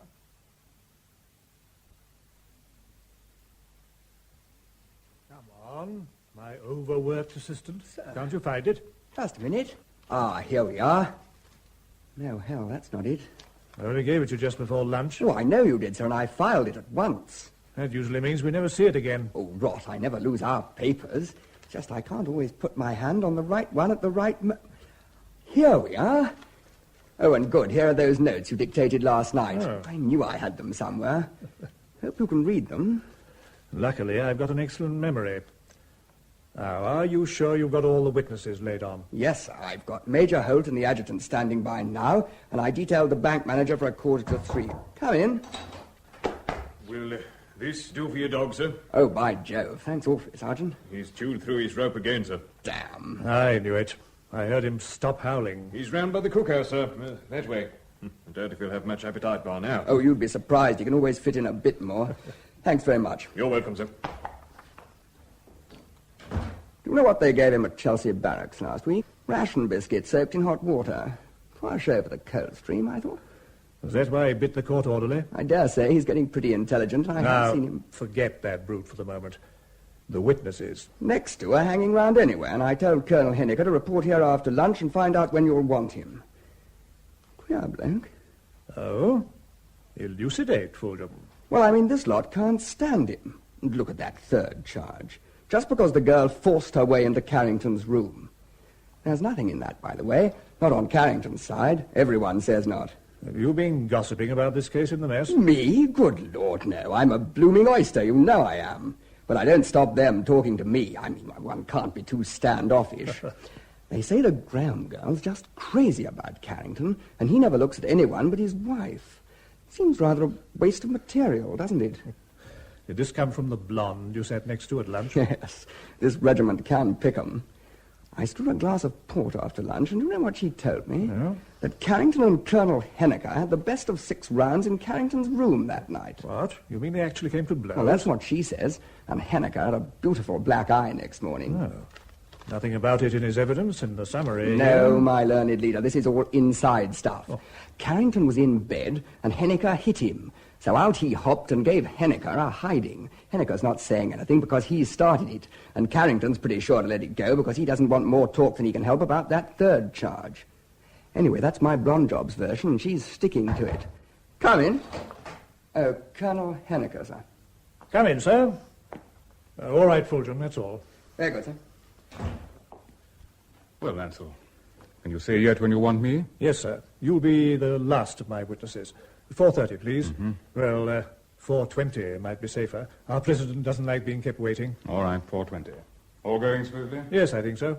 Oh, one point came up in court this morning. What was that?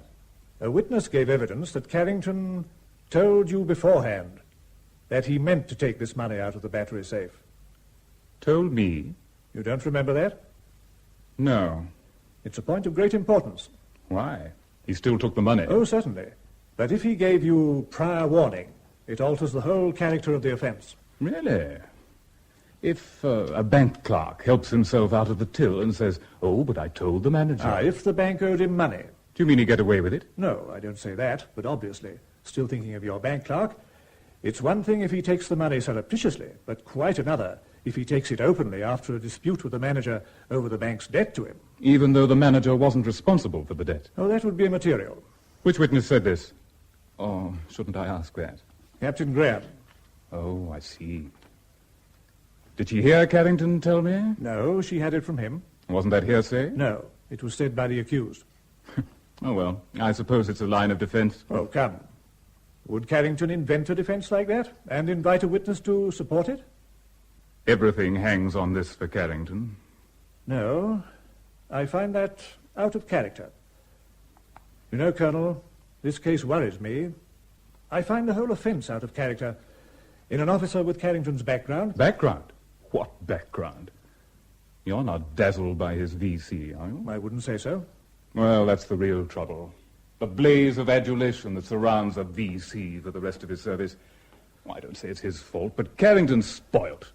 Anything he wants, he feels he has a right to. If he wants leave, he takes it. If he wants to ask a woman up to his quarters, he ignores all orders against it.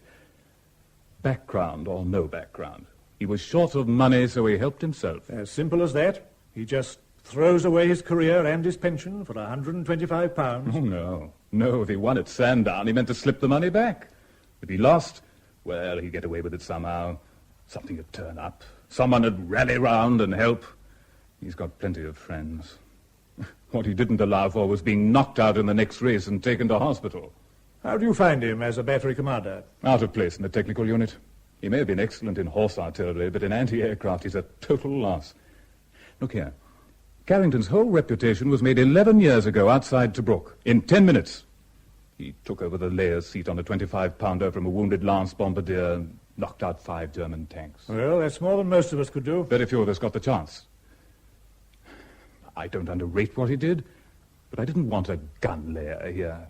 I didn't even want a war hero. I wanted a battery commander for a highly technical unit. And they gave me Carrington. Still, he's not being tried for inefficiency, is he? No. You're entitled to impute inefficiency as a reason for refusing his leave. That was my reason, of course. And my only one. Well, 4:20. Yes, please. I shall have to put that question to you in court, sir. Which question? Oh, about whether he confided his intentions in me or not. Yes. If you want the truth, you'd better. Come in. Oh, I'm sorry. Oh, come in, Captain Graham. 4:20 then, Mansell. Yes, please, sir. Well, Captain Graham, what can I do for you? I was wondering if I might be allowed to go back to my office this afternoon, sir, to do a little useful work. I'm sorry. No, I was afraid not. The moment I let you go, some new point would come up, and the President would want to recall you. Is it very urgent, your work? Not really, no. To be honest, I just want to get away. I find this harrowing. Yes, I'm sure you do. No one's enjoying it. Don't let them throw him out. You know very well that doesn't rest with me. Not in theory, no. Not in any way. It's for the court to decide when they've heard the evidence. Or as much of the evidence as you let them hear, sir. Captain Graham, if you're going to talk like that, I'll have to ask you to leave my office. Oh, no, please. I'm terribly sorry. I always say the wrong thing when I'm frightened. You can't want to see him chucked out. My duty as prosecutor is to behave impartially and to bring the whole of the transaction before the court. Do you know the whole of the transaction? Not yet. I've only heard one side of it. Not even that. Just the bare bones of one small bit of one side of it. I know he behaved like an idiot, so does he, but he's not like that, really. If you want to know what he's really worth, walk across that barracks square and ask the first man you meet. Captain Graham, you're wasting your talents. It's the court you should attack. I have got one question. Yes? You said this morning that Major Carrington told you he warned Colonel Henniker he was taking this money. Did Major Carrington tell you that? Yes. Are you sure of that? Yes, perfectly sure. What started the trouble between Major Carrington and his colonel? Jealousy. A woman? Nothing so reasonable. What was Colonel Henniker doing during the war? That's more like it. Ack Command. The whole contest. He never got overseas? No. Woolwich, Chatham, and all stations stood over. Never out of touch with the Southern Railway. You don't blame him for that, do you? Me? I blame him for everything. Oh, come now. Oh, all right, I know. He's one of our leading technicians. He couldn't be risked overseas. What is it, Fulgham? The President's back from lunch, sir. Oh, Captain Graham, Mrs. Carrington's looking for you. Oh, thank you. Where is she? She's just outside. I'll tell her you're here. Oh, thank you. So I can't do anything with you? I'm afraid not. Well, thank you for rejecting my advances so nicely. One thing. What? I'm supposed to set an example in barracks. When you're asking our commanding officer what happened in Major Carrington's room that night, please get him to make it quite clear that the accused and I weren't locked in each other's arms or anything. Now, that's a reasonable request. All right, I'll do that.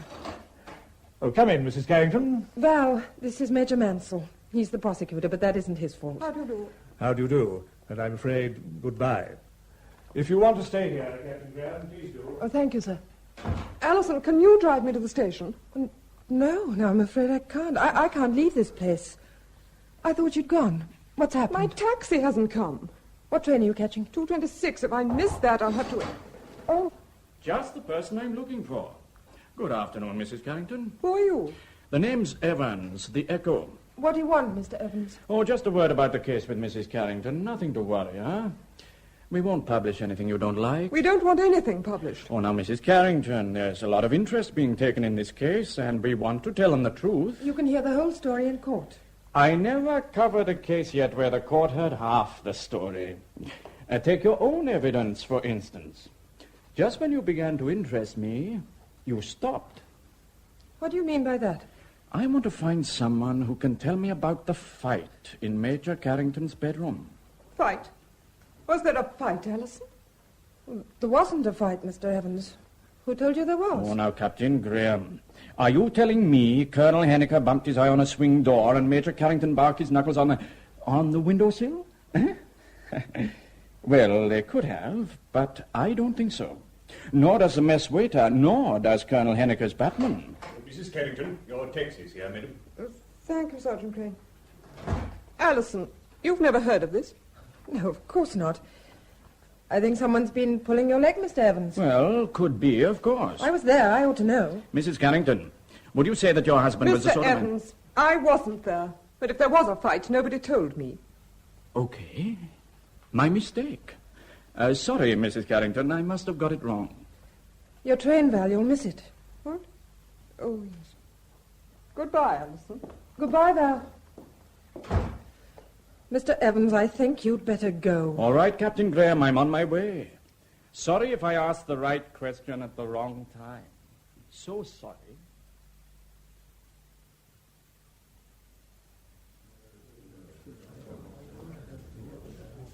Now, Colonel Henniker, after you had had this report from the adjutant, did you send for Captain Graham? I did, and she told me that on this... Not what she told you, please. Just what you did. I'm sorry. Well, I decided that I'd wait until the accused was discharged from hospital and then call upon him for an explanation about the missing money. Yes. Well, that brings us to the evening of the day the accused was discharged from hospital. Will you tell the court what happened that night? I dined in the mess, and during the evening I heard, quite by chance, that Major Carrington was back in his quarter. I went up to his room, where I found Captain Graham. And the accused? Yes, the accused was in bed. Suffering from the effects of his accident? I suppose so. When you entered the room, what was Captain Graham doing? She was sitting in a chair. In a chair by the bed? No, a chair by the window. Was there anything in their attitude or demeanor to suggest that they had been behaving improperly? No. What happened next? I pointed out to the accused that in having Captain Graham in his room, he was disobeying my order. Go on, please. He became rather truculent. In the end, I ordered Captain Graham to leave the room, and I put Major Carrington under arrest. Thank you, Colonel Henniker. That is all. Foot. Oh, Lord. Major Carrington, do you wish to cross-examine? Please. Just a moment. Sergeant Crane. Sir? It's a dog, sir. I'm glad we agree. Please silence it. Very good, sir. If you would be good enough... Shh.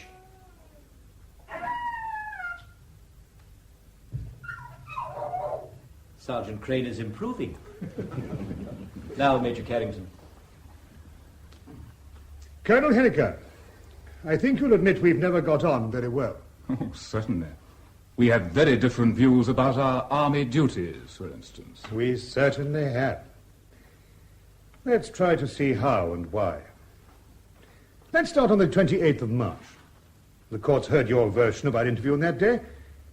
We agree that at that interview you told me you proposed to hold a training exercise for my battery staff on the 7th of April. I did.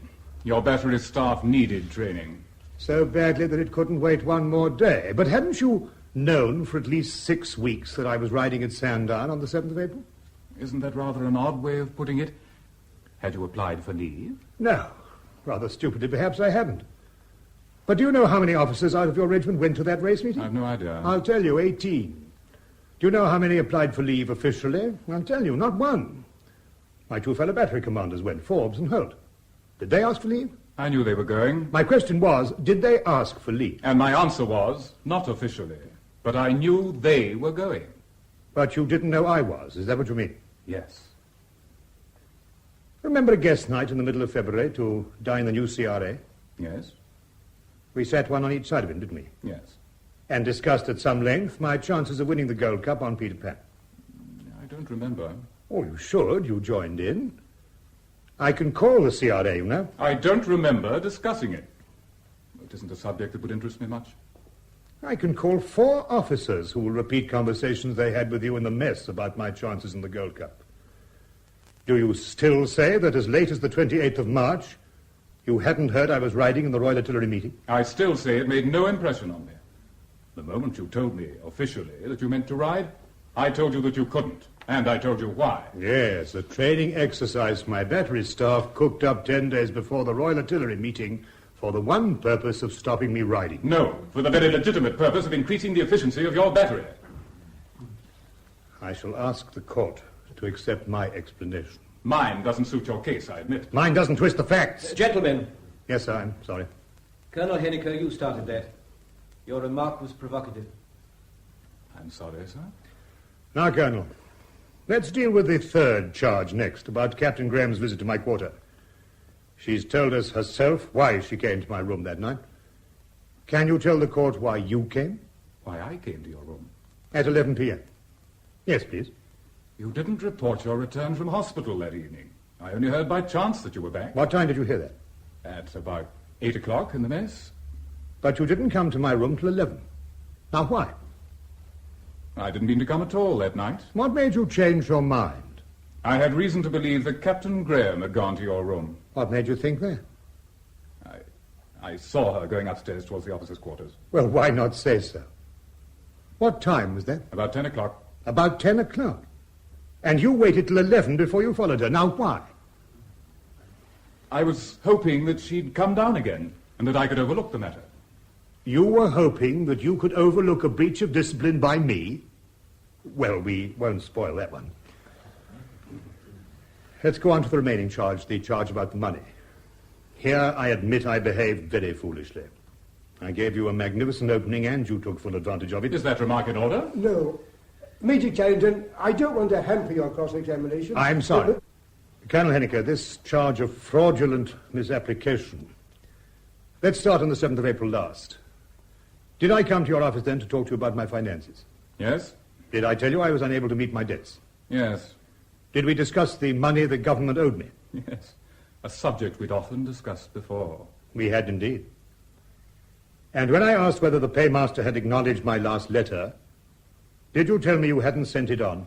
Yes. I said I thought it a bad letter. Rude and exaggerated. You hadn't said that to me. I said it then.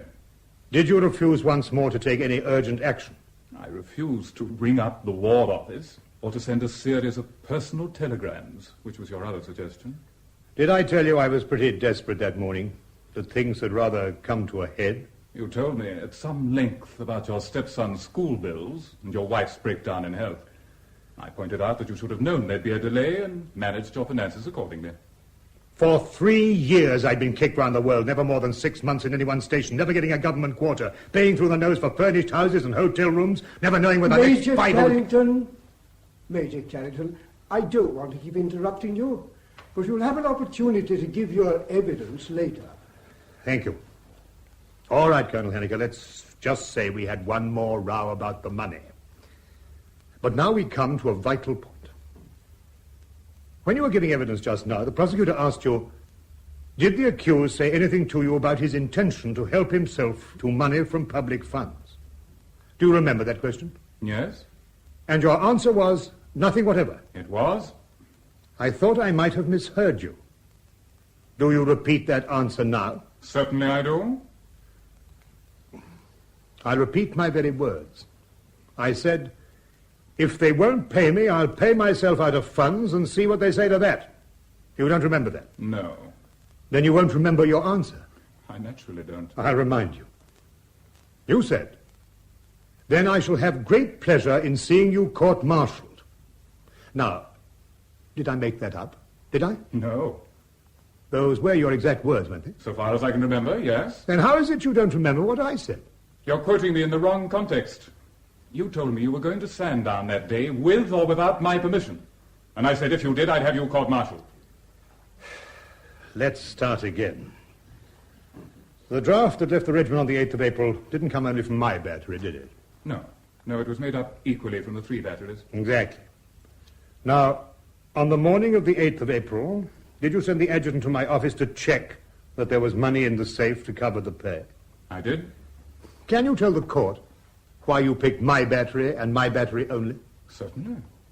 Because only the day before you told me you had no money at all. And yet that same evening in the mess, I heard you'd been betting heavily at Sandown. I see. Did you hear I'd lost? No. Then you heard I'd won? Yes. And since I'd been betting heavily, I'd presumably won quite a lot. Then can you tell the court why that made you think money might be missing from my battery safe? Yes. That is difficult to answer, isn't it? Can I help you?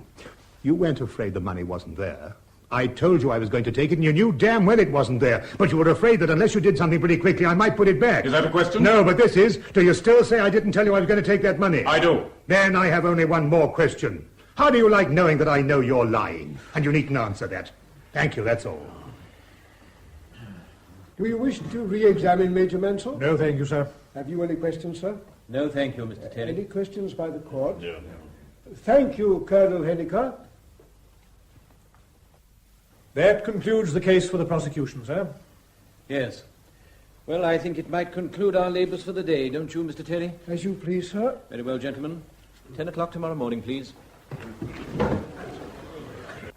But Jim Henniker's hated my guts from the moment I joined. To be honest, you've never wasted much tact on him. No, and that's why we're here. It's time Val showed up, isn't it? Yes, just about. There he is now. Henniker? Strutting across the barrack square on his way to torment the regimental office. Oh, what luck. He's seen a cigarette end. Now he's pointing it out to Sergeant Connolly. Now he's made him pick it up.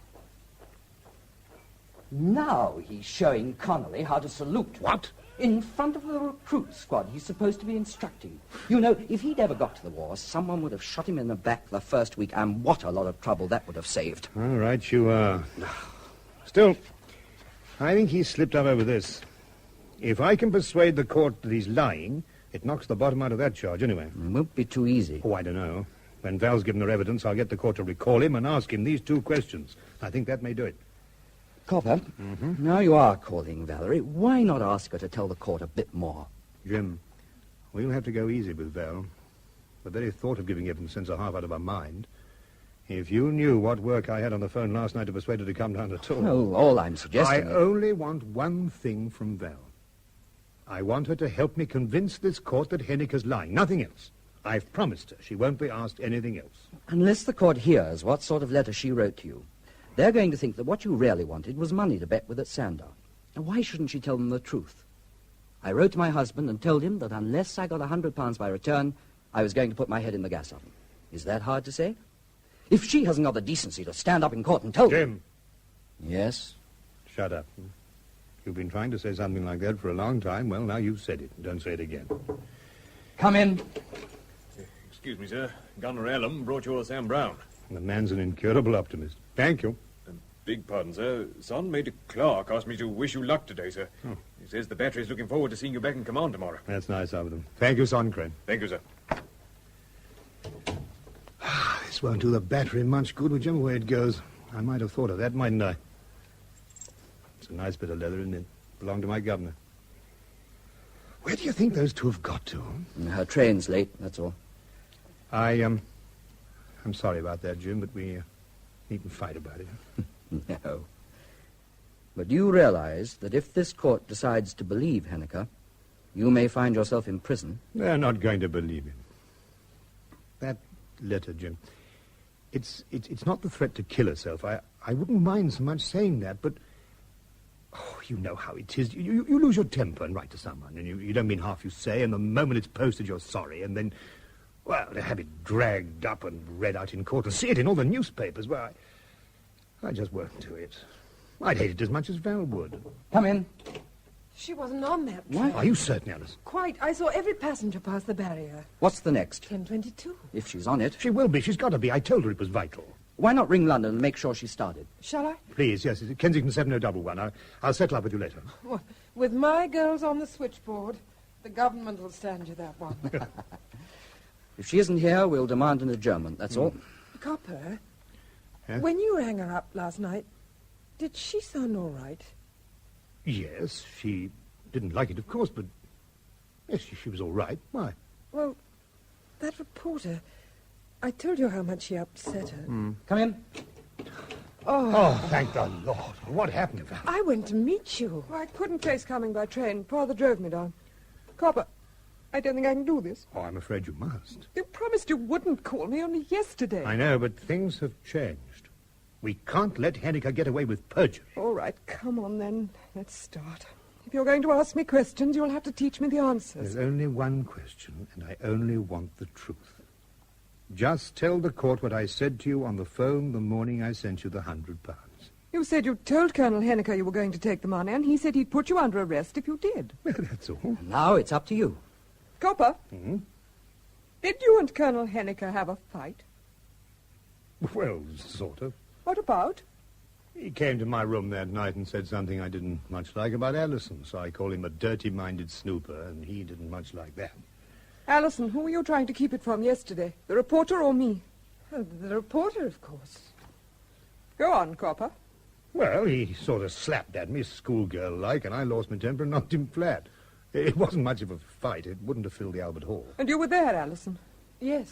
Some people have all the luck. Wish I'd seen it.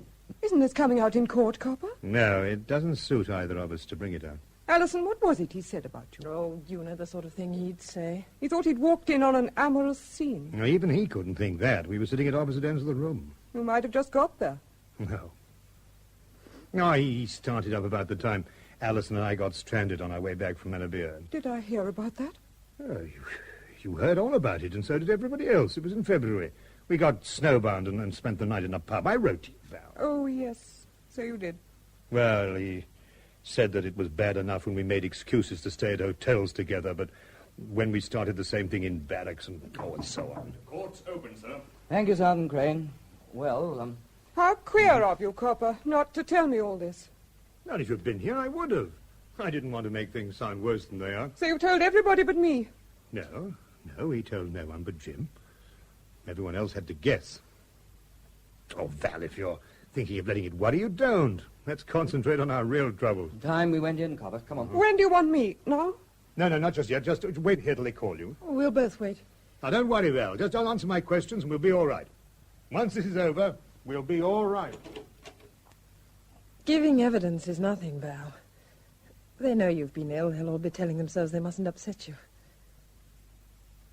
Only yesterday, in this room, Copper was telling me how much he loved me, how much he'd missed me, begging me to come back to him. Perhaps you don't believe that. Of course I believe it. He does love you. He's missed you terribly. He certainly doesn't love me. Nor you him, I suppose. Yes, I love him, but that needn't worry either of you. He'd never have known it if you hadn't left him. So it's all my fault? I didn't say that. But you meant it. Oh, I'm sure everyone would agree with you. I left Copper because I was out on my feet, ill with worry and overwork. I left him because living together we couldn't pay the rent or the grocer's bills. Val, try to be fair to Copper. You not only left him, you didn't write. You wouldn't let him go to see you. Yes, I know you were ill, but remember all that. Don't take it out of him over this. Take it out of him? I mean, don't hold it against him. Don't stay away from him again till he's so lonely and miserable that he doesn't care what happens. Oh. Well, you won't do that, will you? Oh, come. Even Copper can't have things all his own way. Valerie. So, Major Carrington, you told neither Bombardier Owen when you returned the key, nor Major Holt when you gave him back the £25. For someone who wanted to advertise a grievance, weren't you being remarkably reticent, even secretive? I told Colonel Henniker I was going to take the money. The court has heard Colonel Henniker deny that. And I told Captain Graham. She doesn't deny. Ah, yes, Captain Graham. You say you met her when you left Colonel Henniker. Well, what did you tell her? I told her I was going to take £100 out of my battery safe to send to my wife. And I told her in plain soldier's language what Colonel Henniker could do about it. You said nothing about taking an extra £25 and having a flutter at Sandown? Well, I've told you, I hadn't thought then of doing that. When did you think of it? Not like taking the £100. It was an idiotic last-minute impulse, a sort of spit in the paymaster's eye. Which would have allowed you, if your gamble had come off, to put all the money back in the safe. Certainly not. That was never my intention. I'll repeat that. That was never my intention. Well, let's get back to Captain Graham and see what she did next morning after she'd rung up the hospital. Let's. She then rang up your wife in London to tell her you were better. Yes. In consequence of this telephone conversation, she went at once to your office, where she and Bombardier Owen found £125 missing from the safe. Yes. She then went and got £125 of your winnings from Major Holt and hurried back to return it to your safe before it was missed. Major Carrington, does any of that look as if you told her you were taking this money for advertisement? You've heard her say that none of it was done at my request. Please, will you answer my question? Certainly. When I told her I was going to take £100 out of the safe, she didn't believe me. She didn't believe it till she heard from my wife that I'd actually sent her the money. And after that, her one idea was to clear up the mess. She didn't think it would pay to advertise, and how right she was. This advertising, when was it going to start? When were you going to tell anyone you'd taken the money? As soon as the order to pay the draft came through. I meant to ring up the regimental office and tell Colonel Henniker the cupboard was bare. I was rather looking forward to that moment. And meanwhile, you said nothing to anyone. Except to my wife. Ah, yes, your wife. Thank you, Major Carrington, that is all. Major Carrington, your difference of opinion with the paymaster about the money owing to you had lasted many months. More than a year. And ever since you were posted to this regiment 11 months ago, you have been pressing your commanding officers to support your case for immediate payment. Yes, without much effect. And you claim you told him on the 7th of April that since the money had not been paid, you were going to help yourself out of public funds. Wasn't that rather a sudden ultimatum?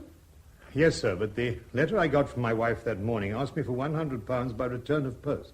You say she wanted that money to pay your stepson's school bill. That is so. Was the school demanding payment by return? Not exactly, but the fees were overdue. They should have been paid 3 months before. By what date did the school demand payment? They didn't fix a date. I see. Thank you. Do you wish to ask any questions, sir? No, thank you, Mr. Terry. The court? Thank you. Call your first witness, please, Major Carrington. I'm only calling one. My wife. Shall be the truth, the whole truth, and nothing but the truth.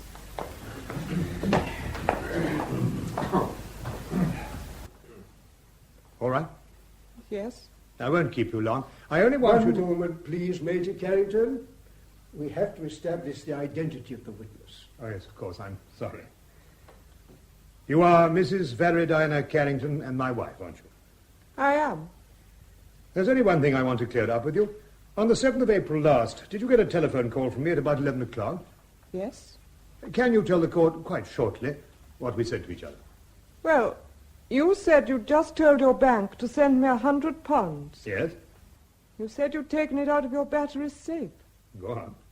I think I told you were mad. What did I say? I don't remember.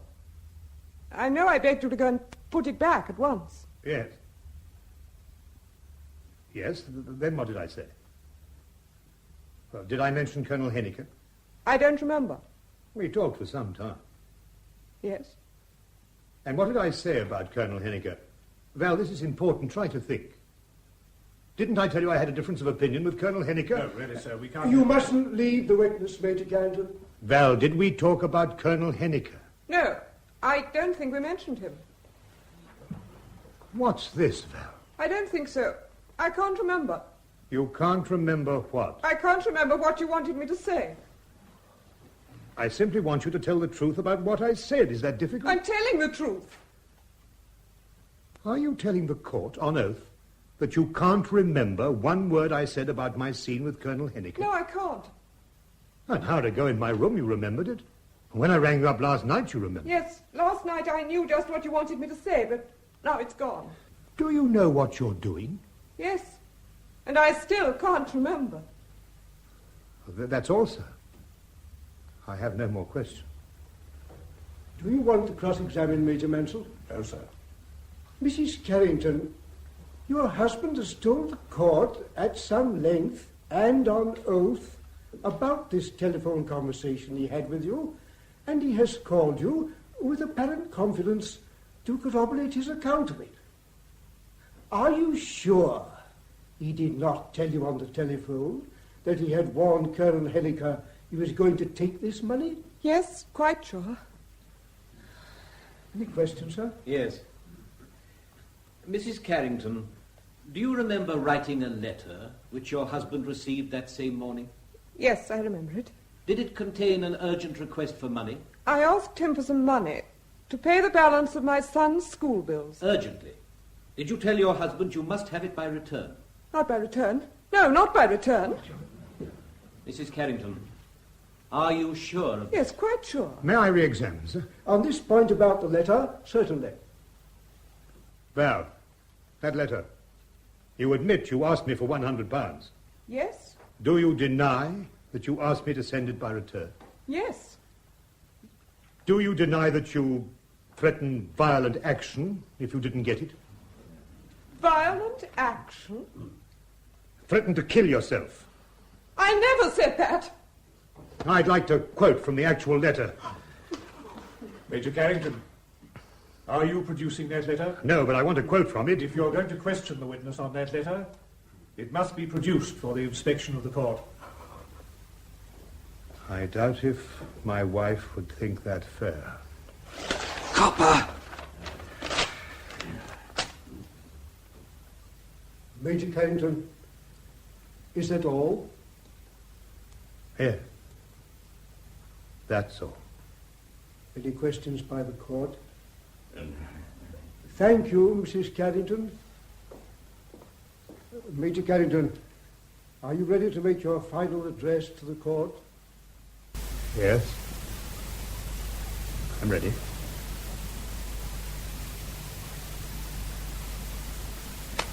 Look, someone's lying. We're all agreed on that.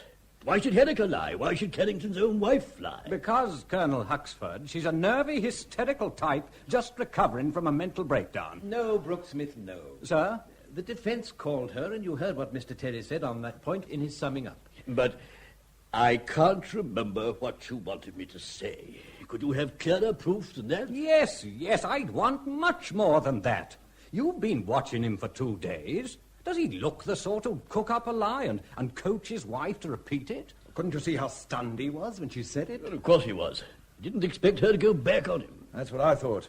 And what did you make of that letter? Yes, Panton, that letter. He talks a lot about some letter. We hear of his wife demanding money by return, going to commit suicide if she didn't get it. And when she flatly denies it, he pulls the letter out of his pocket, the letter, presumably. He reads this famous letter through carefully to himself, and he tears it up. You didn't think that was queer, Reeve? No. First he thought, well, we can settle that. And then he thought, no. Not if it means reading this out in court. Reeve. Yes, sir? You're making that up. Well, sir, I know Carrington. Well, I still don't see why his wife should lie. I mean, what reason she got? Oh, my dear Panton, she's a woman. They don't need a reason for lying. Are you married, Major Brooksmith? No, sir. I nearly was once. Ah, I see. Anyway, I think there probably was something between Carrington and the Graham girl. That would account for his wife's performance. Look, Carrington says he had good reason for taking the money. Well, who hasn't? Who hasn't been swindled and slapped down right and left ever since he joined the service? I know I have. But I haven't paid myself back out of the safe. Not yet. He talks a lot about the cost of living, constant moves and all that. You're not going to say that moves aren't expensive, Panton. Know that it's easy to keep 2 boys at school on a major's pay? No, but his 2 kids cost £140 a term.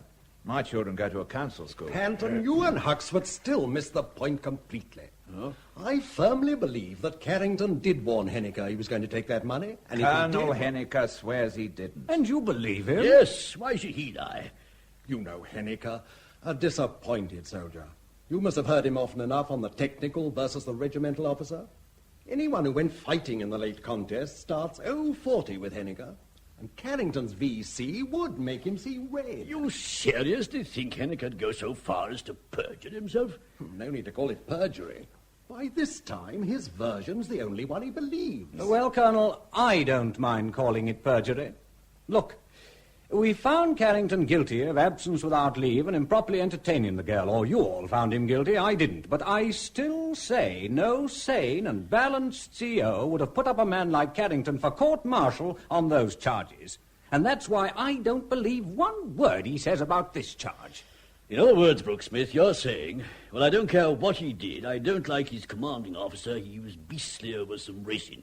So I'll vote not guilty. Oh, put it that way if it amuses you. Now, look here. Gentlemen, the more you talk, the more you wonder. Sorry, sir. I think we're ready to vote. The prosecution claims that Carrington took the money secretly and dishonestly. If you believe that, then he is guilty of fraudulent misapplication. Carrington says he took it openly as a gesture. If you believe that, he is not guilty. It's as simple as that. But now, gentlemen, at least one of you is arguing that Carrington could have established his innocence and didn't. If he'd chosen to produce that letter, you say, he could have proved that his wife was lying. Well, that is what I believe, sir. Yes, Reeve, but he didn't produce it. I'm sure that any court of law which decides that the accused could have proved his case but didn't and yet acquits him is on very dangerous ground.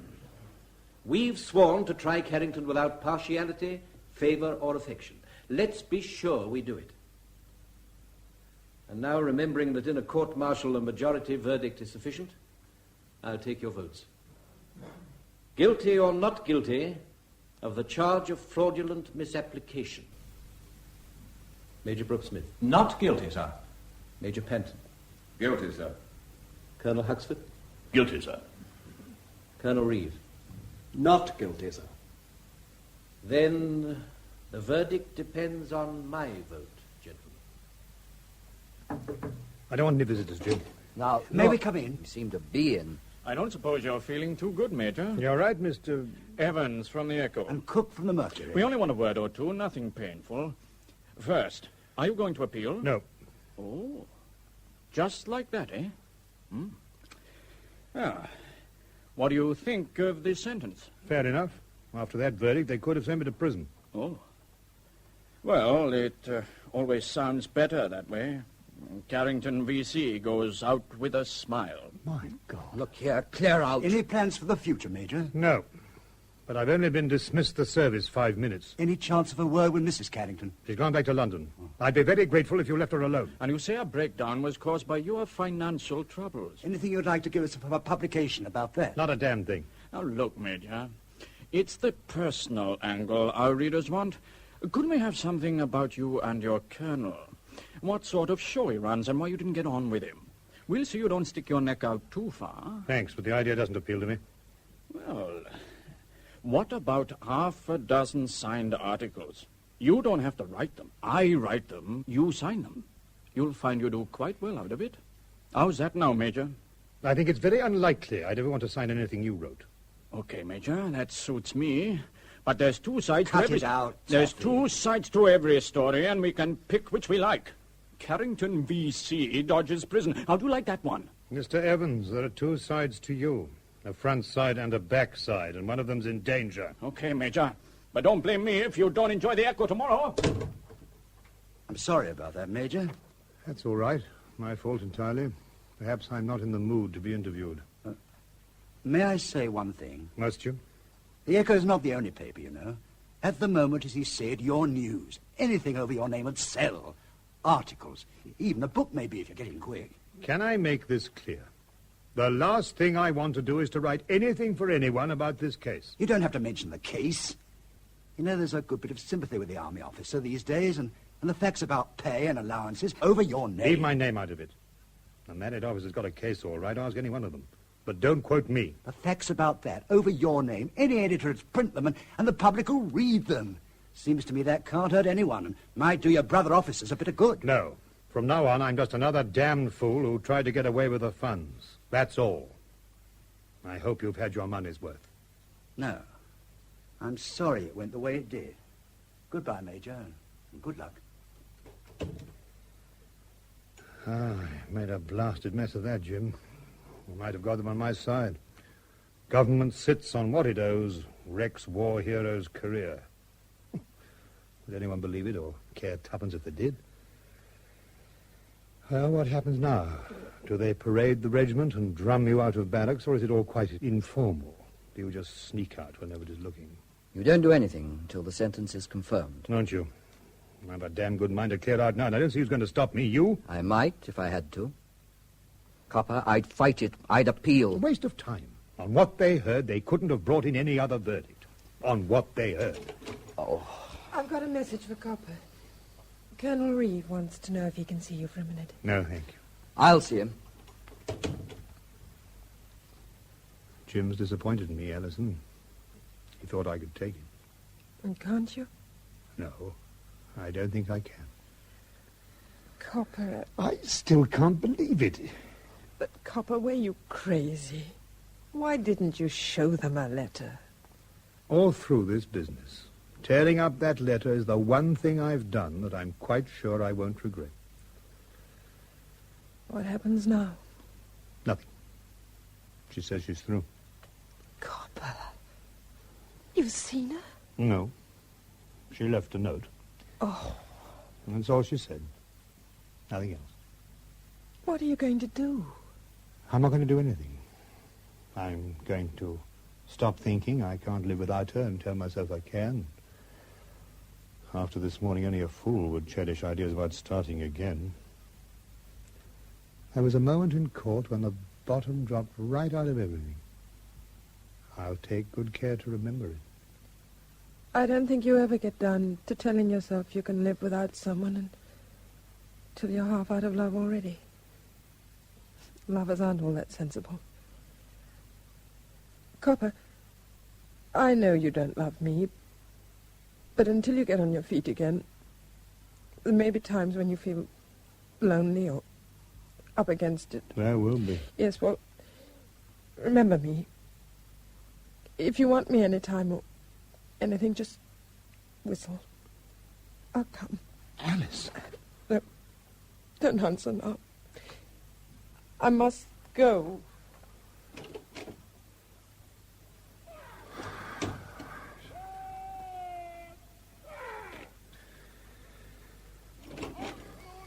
Papa, Hmm?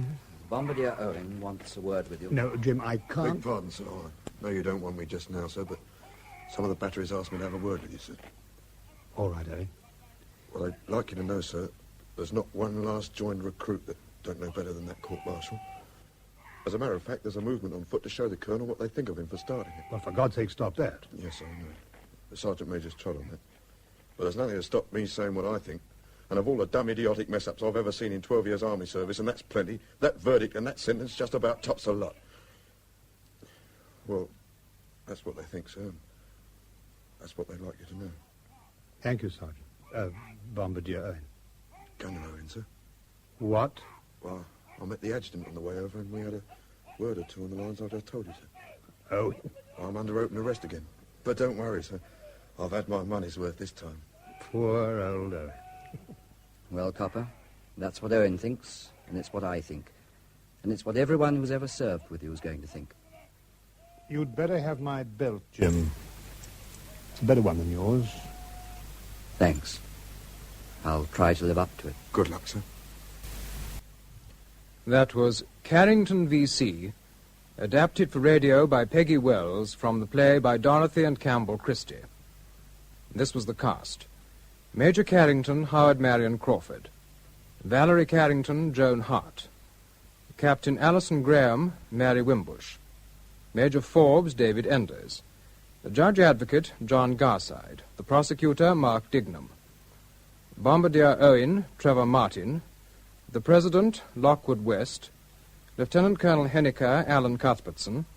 Major Brooke Smith, Michael Bates. Lieutenant Colonel Reeve, Hugh Moxey. Lieutenant Colonel Huxford, Eric Anderson. Major Panton, Hamilton Dice. Sergeant Crane, John Graham. Captain Fulgham, Charles Hodgson. Evans, Hayden Jones. Cook, Ronald Sidney.